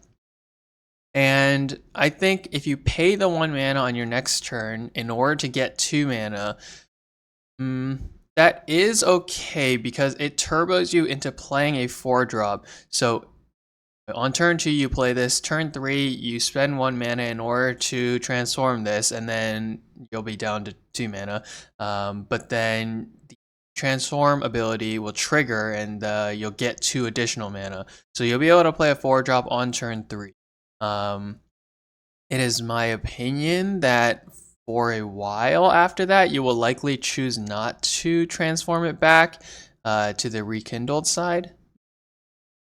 I think the ability to add 2 mana in the mid game to play things that cost 4 or greater is probably stronger than paying 1 mana to transform it back just so that you can rummage once. Anyways, I give this a B+. I think it's very strong. If you're playing the elemental deck, this really ties things together. It does everything you want. It's got the elemental. It rummages for the 4 mana cards that you want, and then obviously it ramps you into those spells anyways. Great card. Okay, Sig Wanderwine Wisdom is 1 in a blue for a Merfolk Wizard. He's a 2/2 on both sides. He can't be blocked. Whenever this creature enters or transforms into Sig Wanderwine Wisdom, target creature gains whenever this creature deals combat damage to a player or planeswalker. Draw a card until end of turn. At the beginning of your first main phase, you may pay white. If you do, transform Sig. The back is Sig Wanderbrine Shield. Sig can't be blocked. Whenever this creature transforms into Sig Wanderbrine Shield, target creature you control gains protection from each color until your next turn. So I rated this card to be an A-. I think there is a world in which on turn 2 you play this and you get an attack, and imagine you played a 2/1 on turn 1. Or maybe you are on the play and you played a 1-drop on turn 1 and this into turn 2. Like, this enables real attacks, and if you get that first card draw, it is very powerful. A 2/2 that draws you a card is a huge tempo swing. And obviously this is not just that. Like, you can wail on your opponent, dealing 2 to them every turn. That is a substantive amount of damage. And to be clear, in order for Sig himself to trigger this ability, most likely you would have to already have him on the back, then pay the blue to transform him to the front, and then that would allow him to attack and trigger the card drawing ability on himself. I don't think there is really many other cards. Maybe there's one other Merfolk that has some type of conditional can't be blocked, but you're looking to either use this ability to enable attacks or to force trades because of the threat of drawing a card. The back, I'm not really sure how to evaluate that part. I think probably every time you play against a red or a black deck, you just choose one of those two colors on your biggest creature to avoid it getting removed if possible. It's difficult to really assess. I mean, every deck you're playing against is two colors, and so I think you very, very rarely are going to be choosing blue or green. But yeah, the front is the better side, A minus. Okay, Brigid, Klachin's Heart. This is a 2 and a white for a 3/2 legendary Kithkin warrior. Whenever this creature enters or transforms into Brigid Klachin's Heart, create a 1/1 green and white Kithkin creature token. At the beginning of your first main phase, you may pay green. If you do, transform Brigid. And the back, Brigid Down's Mind. The 3/2 legendary Kithkin soldier. Tap, add X green or X white, where X is the number of other creatures you control. At the beginning of your first main phase, you may pay white. If you do, transform Brigid. Okay, I think that this card, the back is pretty bad. Not bad in the sense that it's unplayable or something. I think it's just a bit underwhelming. I rate this card as a B plus only because paying 3 for a 3/2 that summons a 1/1 is a decent card, and there is a world in which you can transform into the back and you get this like really big ramp, but it requires some setup. Imagine you play this on 3 and on turn 4 you transform it. Now you're down to 3 mana, assuming you haven't missed a land drop. You now tap this thing for presumably a minimum of 2, since Brigid comes with herself and another creature. So if you pay the 1 mana to transform this, then you ramped yourself by 1, which is okay. But then it's just Llanowar Elves. Or Avacyn's Pilgrim. I guess you can choose which one you want. In any case, I think it's a B plus because I believe some of the other transform rares to be better, and I needed to, have some discretion. Okay, next, Grub Storied Matriarch, 2 and a black for a 2/1 legendary Goblin Warlock with Menace. Whenever this creature enters or transforms into Grub's Storied Matriarch, return up to 1 target Goblin card from your graveyard to your hand. At the beginning of your first main phase, you may pay red. If you do, transform Grub. The back, Grub Notorious Auntie, 2/1 legendary Goblin Warrior with Menace again. Whenever Grub attacks, you may blight 1. If you do, create a tapped and attacking token that's a copy of the blighted creature, except it has at the beginning of the end step sacrifice this token. At the beginning of your first main phase, you may pay black. If you do, transform Grub. Okay, I rated this card as a B, and the reason is I am relatively pessimistic about the world where your entire deck is goblins and changelings, and you always have something to hit with the ETB. A 3 mana 2/1 menace that doesn't get something from your graveyard is really bad, and a 3 mana 2/1 menace that gets some 1-drop goblin is okay. The stats are just really weak on this card, and there's not that many goblins in this set, and certainly not that many where it's different because the goblins are small creatures and the Kithkin are small creatures. It's not like you can play this card expecting to get back a 5-drop or a 6-drop that really helps you in the mid game, or stabilizes your board against aggro, or pushes your advantage against control or something like that. I think when you whiff, this is extremely bad. And when you, and even when you get the 1 cost or 2 cost goblin again, it's difficult to get maximum value. Like, how do you play this on 3 with expectation that there is even a goblin in your graveyard? I think that's one of the reasons I rated this relatively low. As for the back, it's a bit difficult to assess.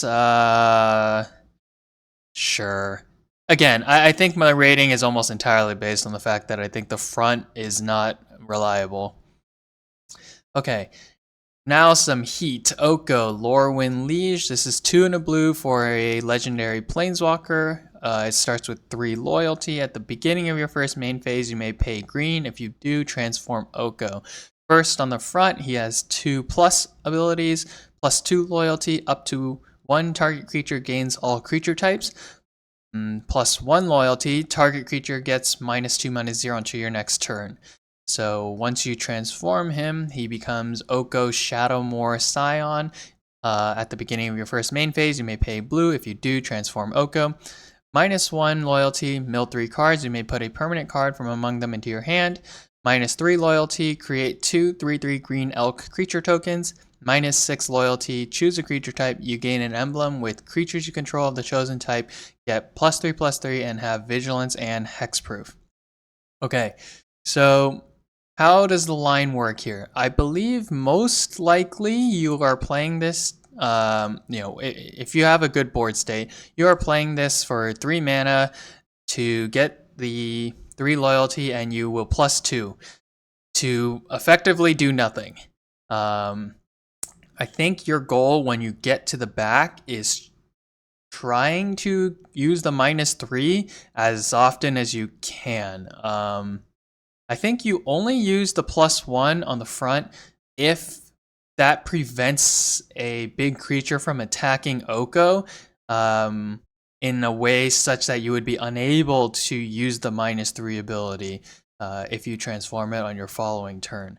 So my point is, you play this for 3, you probably +2, and then on your following turn, I think you pay the green mana and make the 2 green elks, and then you try to just -1. I think it is very greedy to continue to flip back and forth, saying you'll go +2, -3, +2, -3, +2, whatever.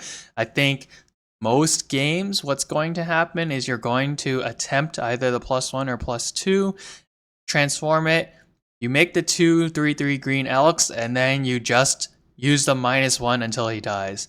I think that will give you enough boards advantage and card advantage to increase your win rate, but if you try to greed out way too many of these things, you might lose out on value. I think the -1, here, the way that I say it is that the -1 is less than, the -1 is more than 1/3 as good as the -3, in my opinion.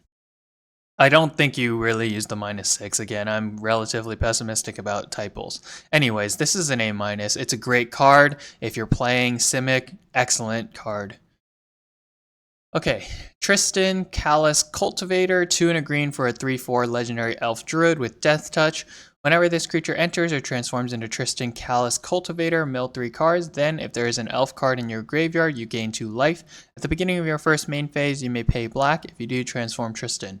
Back is Tristan, Penitent Color, 3/4 legendary elf warlock, Death Touch. Whenever this creature transforms into Tristan, Penitent Color, mill 3 cards, then you may exile an elf from your graveyard. If you do, each opponent loses 2 life. I rate this as a B+ almost entirely because a 3 mana 3/4 with Death Touch is a good stat line and one that you would play. That is certainly on a baseline at least a B- level card. Again, I just don't think you can put that many elves in your deck where this thing constantly is gaining and reducing your opponent's life, gaining you 2 life and reducing your opponent's life by 2. And in any case, like, do you really want to pay a mana to do that? Like, yes, it helps with your, flush out your mana, meaning say sometime in the later game you have excess mana, you can't spend it all, maybe you have 6 lands but you only have a 3-drop and a 2-drop in your hand, or maybe you have a 4-drop and a 1-drop, or just a 5-drop. Basically, you don't have the math in order to actually spend all 6 mana, then sure, like, you can use this and maybe ping your opponent for 2, or you gain 2 life, whichever side it's on. But it's just like, I don't think you want to spend 1 mana to activate this ability if you have other stuff to be playing. It's just really like, it's a very small effect, I think. Anyways, it's a B+. It can't be worse than that because the stat line is, and the Death Touch is already there.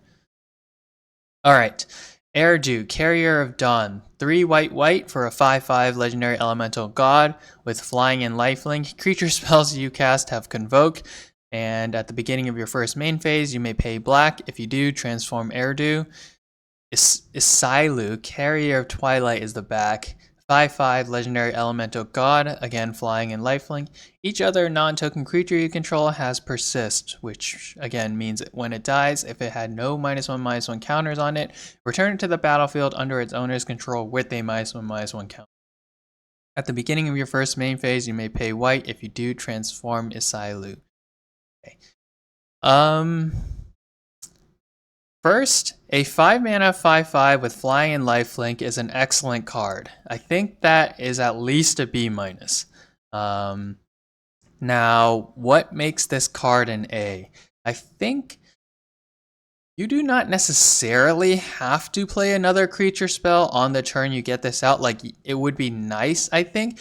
I think a mistake would be tapping Erdu in order to play another creature spell. Obviously, there are some circumstances in which the board says, or your hand denotes that you should be doing this. But I think, for example, if you have 2 other creatures and Erdu after you cast him, it would likely be a mistake to tap him just to play a 3-drop from your hand. I think that is relatively unimpactful, and you likely want to play this and have it be untapped to either prevent attacks or etc. etc. Obviously, that's dictated by the board state. Maybe you're so far ahead with, or you have so much life that you're willing to do this, but tapping down your whole board, including this, in order to play something pretty meh, I think is a mistake, generally. Now, yes, I think the back is better, and I do think you spend that mana in the following turn in order to get it onto the back. It's especially good with a lot of enter abilities, and one of the, I guess, ironic or sad parts about this is that there are a lot of elementals that have enter abilities, which, you know, benefit a lot from this persist since they trigger again. But this card is an Orzhov, so neither of the colors is really matching the elemental synergy, red and blue.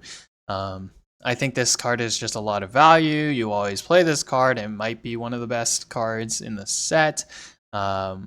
Oh, and one thing to be clear, I don't think you play any of these cards except for the previous one, Tristan. I think this may be the only one you play if you aren't playing the second color. Because a 3-mana 3/4 with Death Touch, and let's just ignore the rest of the abilities, that is good enough to play. I think you clearly also play this if you only have white. But you are not, don't try to play like Sig or Ashling, or especially the Goblin Matriarch or something, if you are unable to transform them. You should probably consider not playing the Goblin Matriarch anyways. The first white rare mythic, Kinscare Sentry, 1 and a white for a 2/2 Kithkin Soldier. It has first strike and lifelink. Whenever this creature attacks, you may put a creature card with mana value X or less from your hand onto the battlefield tapped and attacking, where X is the number of attacking creatures you control. This is an A-. If this ability ever triggers, first of all, it is really good. And I mean, it's going to trigger, but if you're actually able to get the creature out. Second, a 2-mana 2/2 with first strike and lifelink is already a B. So, A-. Reese the Evermore, 1 and a white for a 2/2 legendary elf warrior with flash. When Reese enters, another target creature you control gains persist until end of turn. You can pay a white and tap to remove any number of counters from target creature you control. Activate only as a sorcery. I think this is a B+. You will probably use this thing to trade. During combat, when your creature is about to trade, basically using it as some kind of combat trick where you and your opponent trade creatures, and then your creature comes back with the -1/-1 counter. The part where you can pay 1 tap to remove any number of counters, it is very situational. There's not that many creatures, especially in white, that you're playing where you actively want to be removing the counters. And I don't think that there's enough blight where you want to be doing this too often. It's really slow. You basically are using this as a combat trick that comes with a 2/2. B+. Adept Water Shaper, 2 and a white for a 3/4 Merfolk Cleric. Other tap creatures you control have indestructible. A-. You play a 3-mana 3/4 with upside. And yeah, the upside's good. Ajani Outland Chaperone, 1 white for a Planeswalker, starts with 3 loyalty. +1, create a 1/1 green and white Kithkin creature token. -2, Ajani deals 4 damage to target tap creature. -8, look at the top X cards of your library, where X is your life total. You may put any number of non-land permanent cards with mana value 3 or less from among them and put them onto the battlefield. Then shuffle. Let's just forget about the -8, it doesn't really matter. The important part is that for 3 mana, you get probably a 4 loyalty Planeswalker that, comes with a 1/1 on your first turn. That's good. Or, if you did get attacked your previous turn, great. You can place you can immediately -2 and kill something that attacked you. That's great too. So it's an A. You're not cutting this card from your white deck, and it's an engine. Your opponents will be very afraid to attack you with any small or medium-sized creatures when you have this out, and because of that, that allows you to get the +1 to get the 1/1 creatures. Next, Champion of the Klashan, 3 and a white for a 4/5 Kithkin Knight with Flash. As an additional cost to cast this spell, behold a Kithkin and exile it. Other Kithkin you control get +1/+1. When this creature leaves the battlefield, return the exiled card to its owner's hand. I think this is a build around B+. You only play this in the Kithkin deck, and you really want to behold a Kithkin that is in your hand. You do not want to be beholding a Kithkin on the battlefield because it will get bounced to your hand. Like, yes, because this card has Flash, you can use it to save one of your Kithkin, but that loses tempo in every other case when you have to behold a Kithkin that's on the field. So build around B+. 4 mana, 4/5 in the Kithkin deck with some upside. Morning Tide's Light, 3 and a white for a sorcery. Exile any number of target creatures at the beginning of the next end step. Return those cards to the battlefield tapped under their owner's control.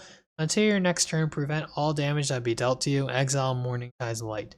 I think this is a B-. I think sometimes this is a finisher. You wipe your opponent's board and you get to attack with everything. Sometimes you don't kill them, but you get to wipe their board for half a turn, attack with everything, and then you can't take any damage in return until your next, during their turn. So, in that sense, you got to attack with all your creatures for free. Sometimes you have some ETBs, but it's fairly situational. In the early and the mid game, this card does nothing. So, saying B-. Kin Binding. 3 white for an enchantment. Creatures you control get +X/+X, where X is the number of creatures that enter the battlefield under your control this turn. At the beginning of combat on your turn, create a 1/1 green and white Kithkin creature token. I think that this is a B+. On your turn, your creatures will basically have +1/+1 at the very minimum, and usually +2/+2 because you're able to play cards from your hand as well. That is a big enough buff, and this is an engine that creates the 1/1s, and enchantments are relatively difficult to remove. Slumbering Walker, 3 white for a 4/7 giant warrior. This creature enters with 2 -1/1 counters on it. At the beginning of your end step, you may remove a counter from this creature. When you do, turn target creature card with power 2 or less from your graveyard to the battlefield. I think this is a A-, because on the turn that you play it, you get to have a 3/6 that returned a small card onto the battlefield. Sometimes it's a really powerful card, a high mana value card that only has 2 power. But generally, you're returning some 2-drop, maybe some 3-drop, something like that. So yeah, I mean, it's fine. And because this thing has 7 toughness, you can blight this card yourself. That gives it more value. That gives it, inevitability. It's an engine, etc. Winnowing. 4 white for a sorcery with Convoke. Each player, you choose a creature that controls, then each player sacrifices all other creatures they control don't share a creature type with the chosen control. I actually probably want to change this grade from minus and revert it lower because of how many changelings there are. Generally, these effects are not very good, and I think that this is going to be this again. I kind of forgot that if you choose any creature that is not a change,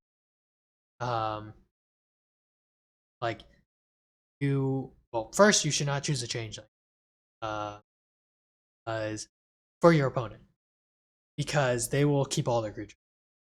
But if you choose a changeling for yourself, you get to save all your creatures. But if your opponent controls a changeling, then they will get to keep that plus whatever creature you control. So for 6 mana, I think that this is now that I think about it. So I would think I'm downgrading this at most to like a C. Move this A minus. This is nonsense.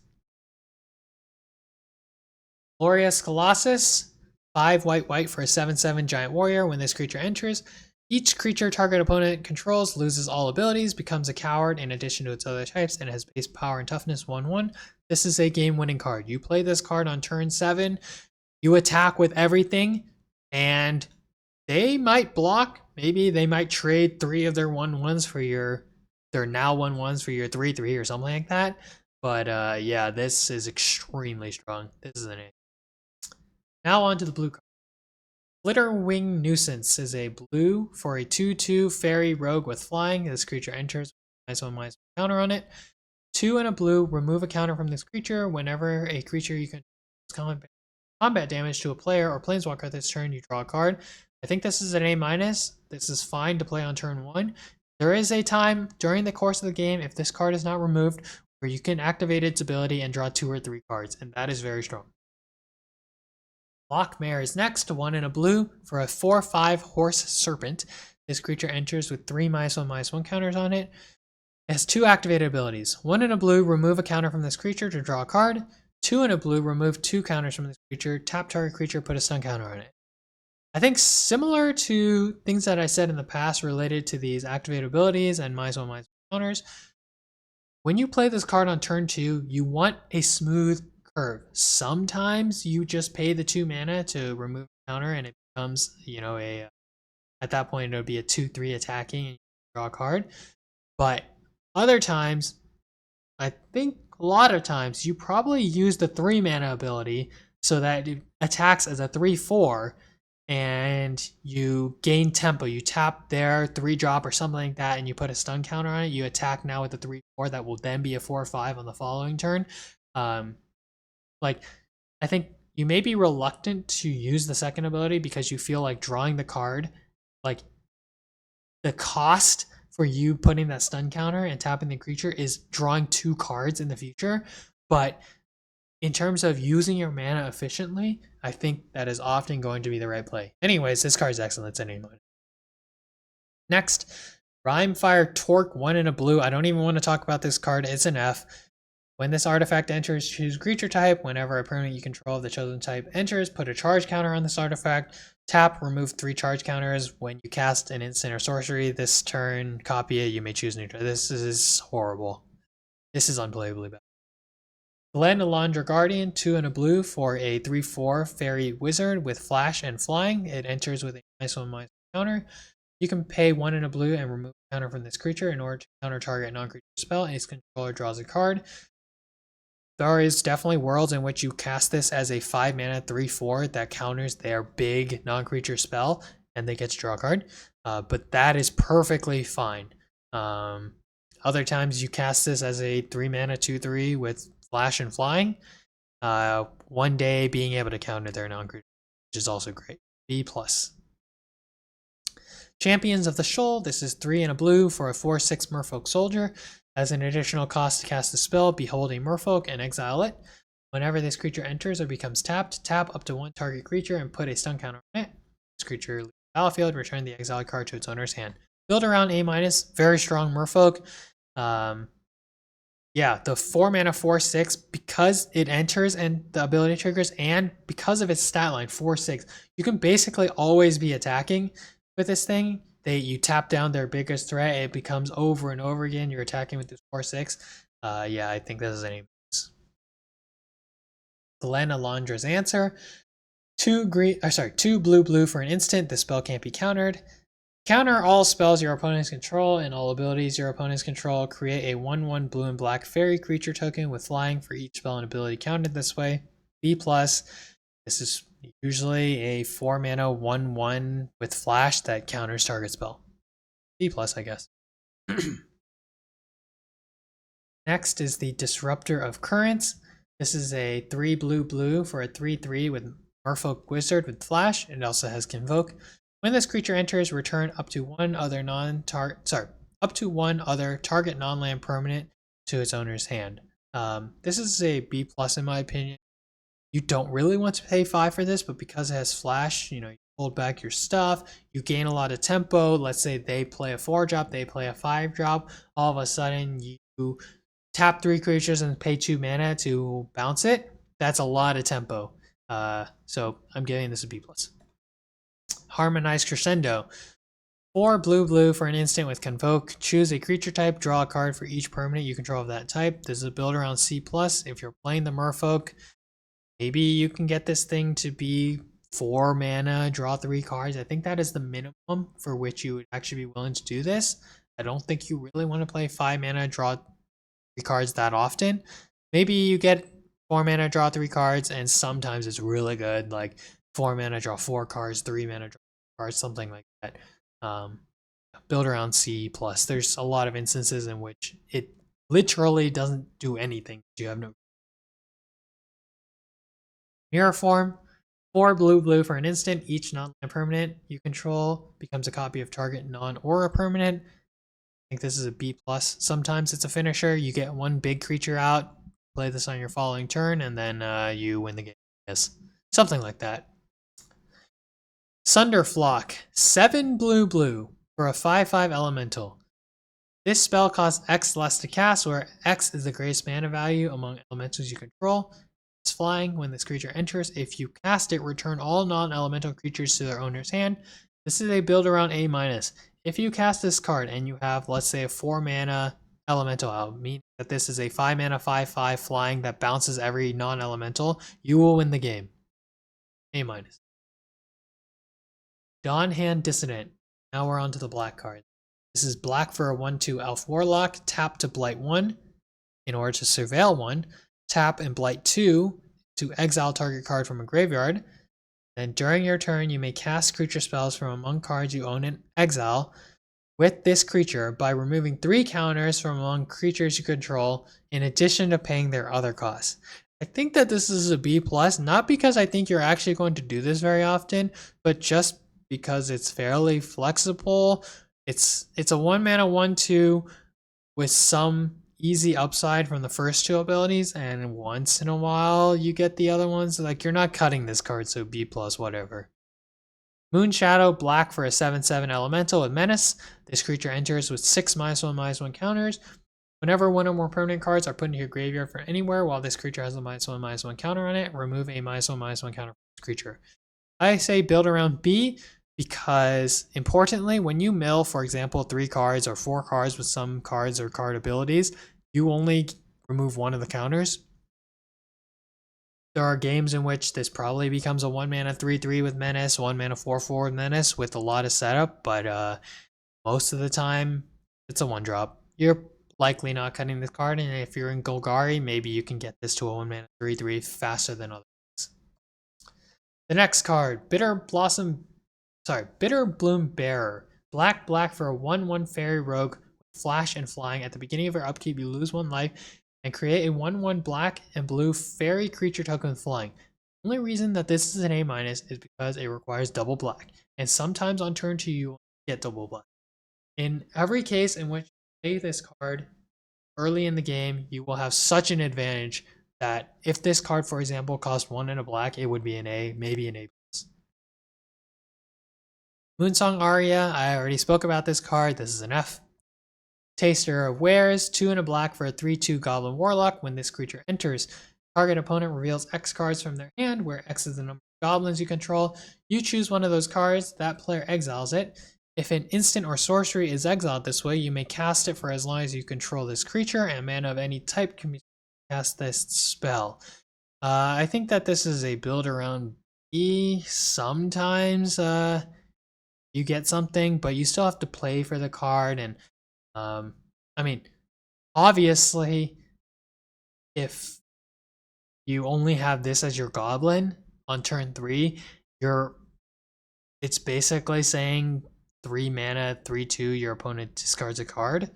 I guess that's fine. I mean, it's stronger than some of those rat cards that are 2 mana 1/1s that make you discard a card. So I think I think I would actually give this higher. Maybe build around B plus or A minus. I think you basically play this in every black deck.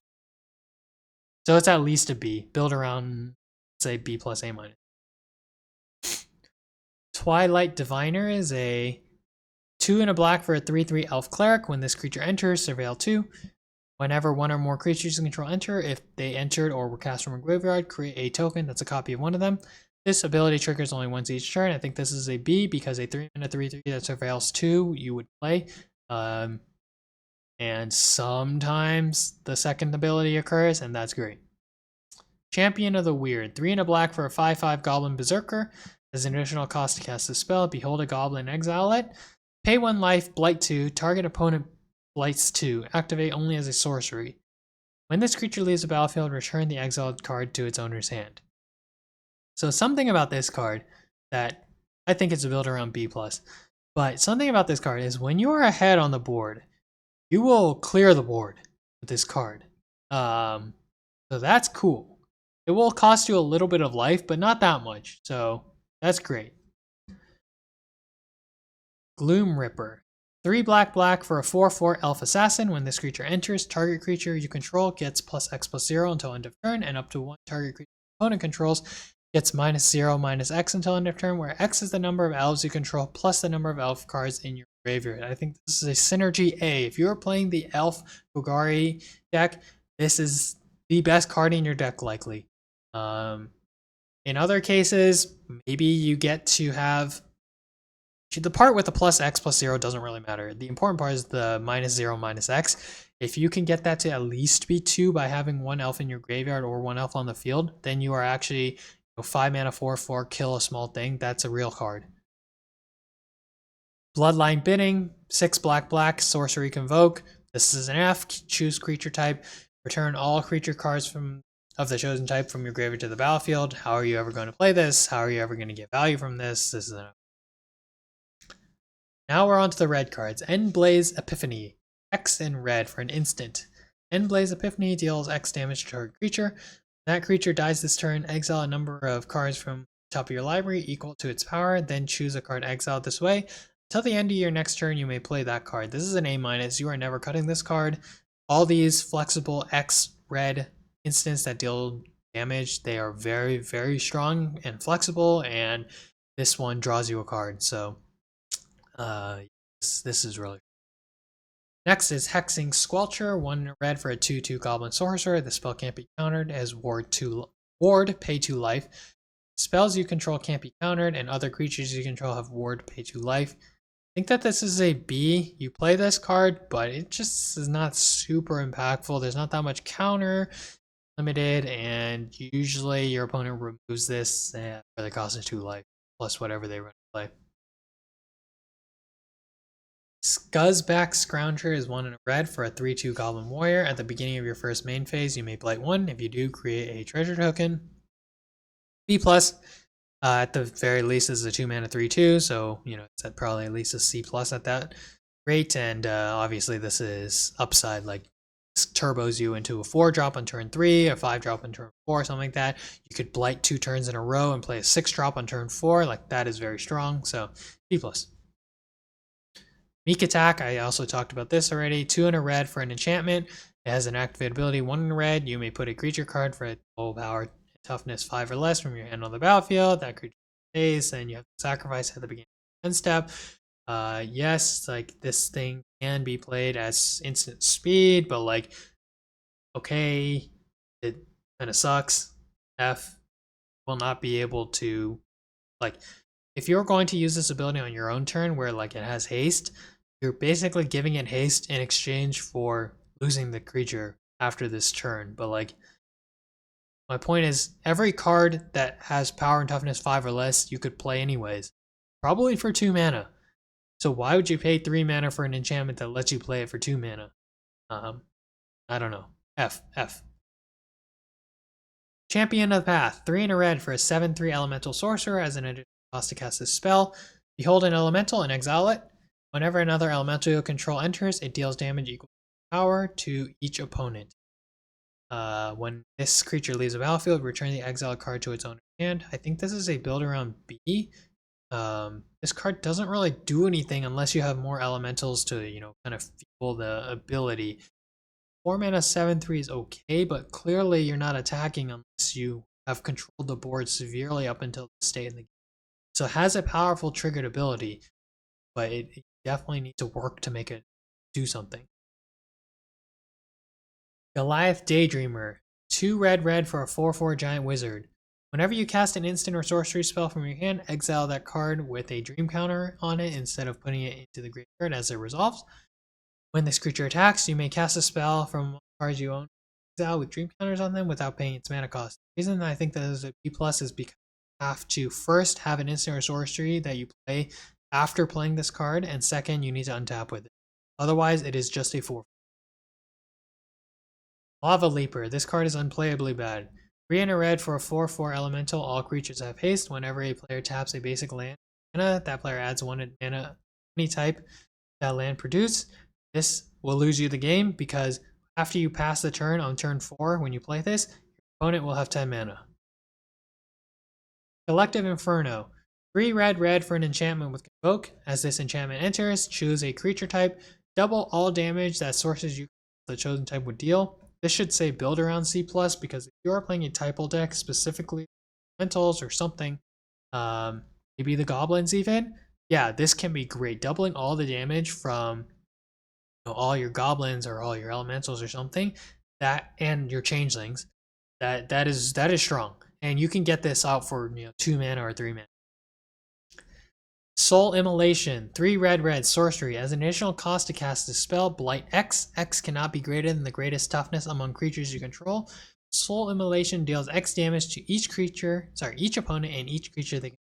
The reason that this card is an A and far better than some cards you've seen in the past, Chandra's Ignitions, Nibelheim and Flame, whatever, is that you can choose a creature that you can Blight 10 on a 1/1. And that is so strong. A. Spinerock Tyrant. 3 red for a 6/6 dragon with flying with Wither, which means that this deals damage to creatures in the form of -1/-1. Whenever you cast an instant or sorcery with a single target, you may copy it. If you do, those spells gain Wither. You may choose new targets with it. This is an A. 5 mana 6/6 with flying and upside and more upside. So strong. Any burn spell, any removal, like Seer, like whatever, it is just crazy. This card. Now to the final, I guess the second to last group of cards. There's still the colorless one, green. Celestial Reunion, X and a green for a sorcery. As an additional cost to cast a spell, you may choose a creature type and behold 2 creatures of that type. Search your library for a creature card with mana value X or less and reveal it. Put that card into your hand, then shuffle. If this spell's additional cost was paid and the revealed card is the chosen type, put that card onto the battlefield instead of putting it in. I think I need to say that this is a build around B+, because there is a world in which it actually does the correct thing. You do not want to play this and not pay the additional cost, because X in green, for example, 4 in a green to put a 4-drop from your deck into your hand is really weak. That is really slow. So you really want to behold 2 creatures of the creature type in order to get this straight onto the battlefield. Okay, the next card is Bloom Tender. This is 1 in a green for a 1/1 elf druid with Vivid. Tap for each color among permanents you control. Add 1 mana of that color. This is, at the very minimum, 2 mana 1/1 to tap for green, but it can frequently be 2 mana 1/1 to tap for 2 colors, tap for 3 colors, or sorry, tap for 2 mana or tap for 3 mana or something. So yeah, B+, great card. Bristlebane Battler, 1 in a green for a 6/6 Kithkin Soldier, Trample and Ward 2. This creature enters with 5 -1/-1 counters on it. Whenever another creature you control enters while this creature has a -1/-1 counter on it, remove a -1/-1 counter from this creature. This is a plus. You can get this card to become a 2 mana 6/6 Trample Ward 2 over the course of the game, and just by playing Magic the Gathering, we'll get this thing to become bigger and bigger. You don't actually have to build your deck around or do special. Plus, it's a Kith B+. You're never cutting this card. Formidable Speaker, 2 and a green for a 2/4 elf druid. When this creature enters, you discard a card. If you do, search your library for a creature card, reveal it, and put it in shuffle. It also has the activated ability 1 and tap to untap another target permanent.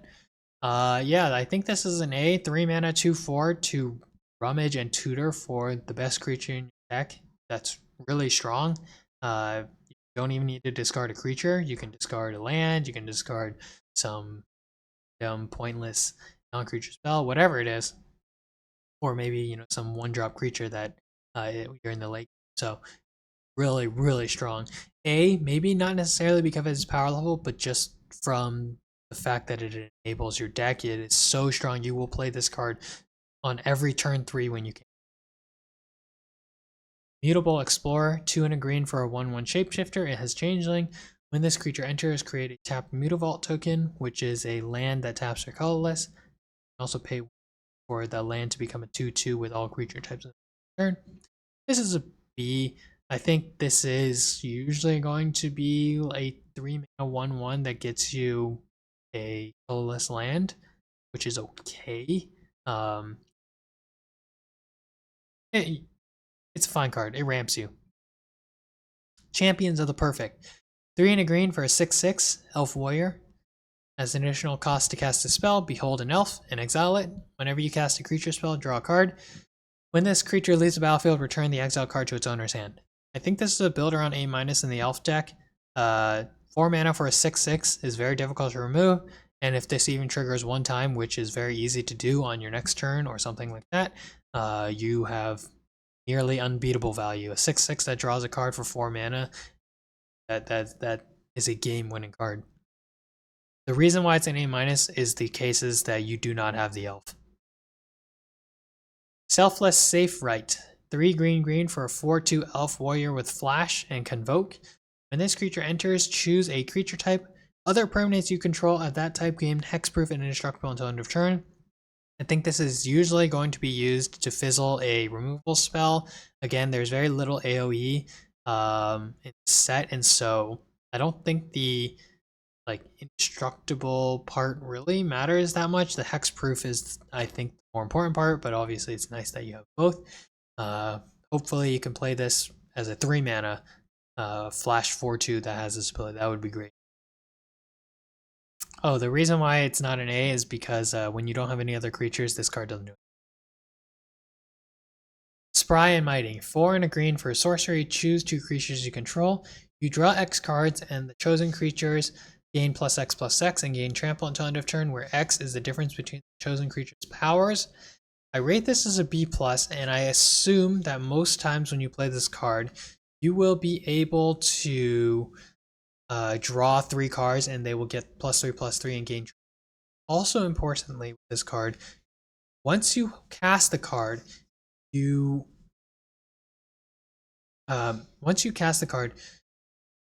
will be able to draw the cards equal to the power, even if one of the creatures gets removed, because it does not require the targets to be valid. It doesn't target. It asks you to choose. So, say you have something like 4 power, 1 power, 5 power, 1 power, 2 power, something like that. Like, that's great value, and it enables serious attacks if your 5/5 or your 4/4 gets +3/+3 and trample. That enables a lot of 2-for-1, 3-for-1 trades as well, or dealing 7 to face, for example. It's also not an A because behind it doesn't do anything. Aurora Awakener, 6 and a green for a 7/7 giant druid with trample. When this creature enters, reveal cards from the top of your library until you reveal X permanent cards, where X is the number of colors among permanents you control. Put any number of those permanent cards onto the battlefield, then put the rest of the revealed cards on the bottom of your library in a random order. So again, you usually will assume that X is equal to 2. So is a 7 mana 7/7 that reveals and you put 2 permanent cards on the battlefield strong? Yes, I think it is. I think the reason why this is an A- is because it costs 7 mana and is basically just a 7 mana 7/7 after the and sometimes it only gets 1 permanent if you only have green things, or if this is the only. Sapling Nursery, 6 green. Enchantment, affinity for forest, which is a very odd line of text. Landfall, whenever a land you control enters, create a 3/4 green tree folk creature token with reach. And it has 1 and a green, exile this enchantment. Tree folk and forest you control gain indestructible until end of turn. I think that this is a B and it requires a lot of setup. I think you may be okay. I mean, you are okay playing this for 5, I think. Meaning you had 3 forests. Like you will lose tempo by playing at 5 mana, do nothing, but you will have so much value later that I think 5 mana is okay. The second ability is good. Again, there's no AoE or very little AoE that you're concerned about, and so I think that it really does anything. It probably just saves one of your tree folk ultimately, but that's fine. Yeah, sapling nursery B, because there are states of the game where you just don't have enough time to play. So if you're behind and you are getting aggroed, you cannot play this card, and so it sits as a garnet in your. All right, now we're on to the colorless cards, and we're talking about a collection of 5 Shocklands versus Blood Crypt. I rated all of these as Bs. You're not cutting these cards. Maybe it entices you to play a certain color, but I'm not rating them as Bs, as in you should be drafting them as like colors. You should not be taking this card over some really strong remove or really strong creature or something like that. But I'm just noting that like mana fixing is very, very rare set, and you may move into playing black red because you see this available. So Blood Crypt B, Hallowed Fountain B, Overgrown Tomb, Steam Vents B, and Temple Garden B. And then we'll move on to the rare and mythic artifacts or other colorless cards. I already mentioned this. Mirror Mind Crown is 4 mana for an artifact equipment. As long as this equipment is attached to a creature, the first time you would create 1 or more tokens each turn, you may instead create that many tokens that are copies of the equipped creature. It also has equipped 2. This is useless, F. Alright, and so the final card is Chronicle of Victory. This is 6 mana for a legendary artifact. As Chronicle of Victory enters, choose creature type. Creatures you control of the chosen type get +2/+2 and have first strike and trample. Whenever you cast a spell of the chosen type, draw a card. Okay, would this card be good if it gave all your creatures +2/+2, first strike and trample, and said whenever you cast a creature spell, draw a card? Yes, I think that would be good. I think this card is not as good as it looks. These Anthem style effects are not that powerful. I'm saying like this is not an A or A plus card. I think these Anthem style flex are not that powerful, and because it only affects some percentage of the creatures in your deck, though they basically have a target on their back to get removed. I rated this card as a build around B. Build around because some strategies specifically, there are enough creatures of that type where I believe you could put in the mix of that creature type plus changelings in order to make Chronicle of Victory buff, let's say 75% of the creatures in your deck. I think that would be a big mistake to play Chronicle of Victory if only, let's say, 50% of the creatures in your deck were of the requisite type, or whatever type you end up choosing. I call this a build around B because you do not want to put in bad creatures. For example, that 3 mana Rakdos 5/4 that comes in with 2 -1/-1 counters. You do not want to be putting in cards like that just so that Chronicle of Victory can buff more creatures. I think you need to draft a typal deck that has good, powerful, high quality cards, and then if you have Chronicle of Victory, then you can put that in there, and this can be your win condition in the late game. It is true that if this spell resolves and stays on the board, you are going to win the game. but you do not want to put in low quality cards because at least in 50% of your games, you are not even going to see Chronicle of Victory. So you don't want to be putting in lower quality, worse cards into your deck simply because they match the type of the other creatures. Okay, and that was the final card, so let's talk about some final thoughts. Stick to a 2-color deck with small splash possibilities for the very best of the bombs. Again, the mana fixing is very limited in this set. There's very few options, some green creatures, some artifacts here and there, but the lack of tapped 2-color common or uncommon lands really makes it difficult to meaningfully add a third color. So typal strategies need to be intentional, and you should use changelings as needed to flesh out typal strategies. This relates to my point that you shouldn't think to put in every single goblin that you draft or you open in your sealed pool just because you've got some good goblins to start. The most important part is still to put in the highest quality cards instead of maximizing your synergy and severely reducing the average quality of your cards. Another thing is instant speed removal and flexible cards should be prioritized. I didn't talk about this much, but there are so many cards that relate to copying, for example, all the commands. There's an option to copy a creature you control of a specific card type, or all those enchantment auras that I said you could get blown out if the creature that you target gets removed before the aura resolves.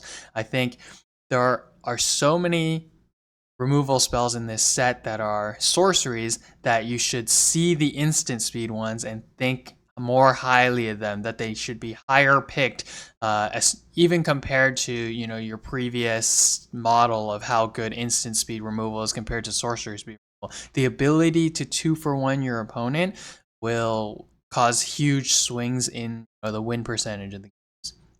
All right, so that was all the cards and the set review for Lorwyn Eclipsed. Hope you enjoyed the video, and good luck at your pre-release and at your F&M drafts.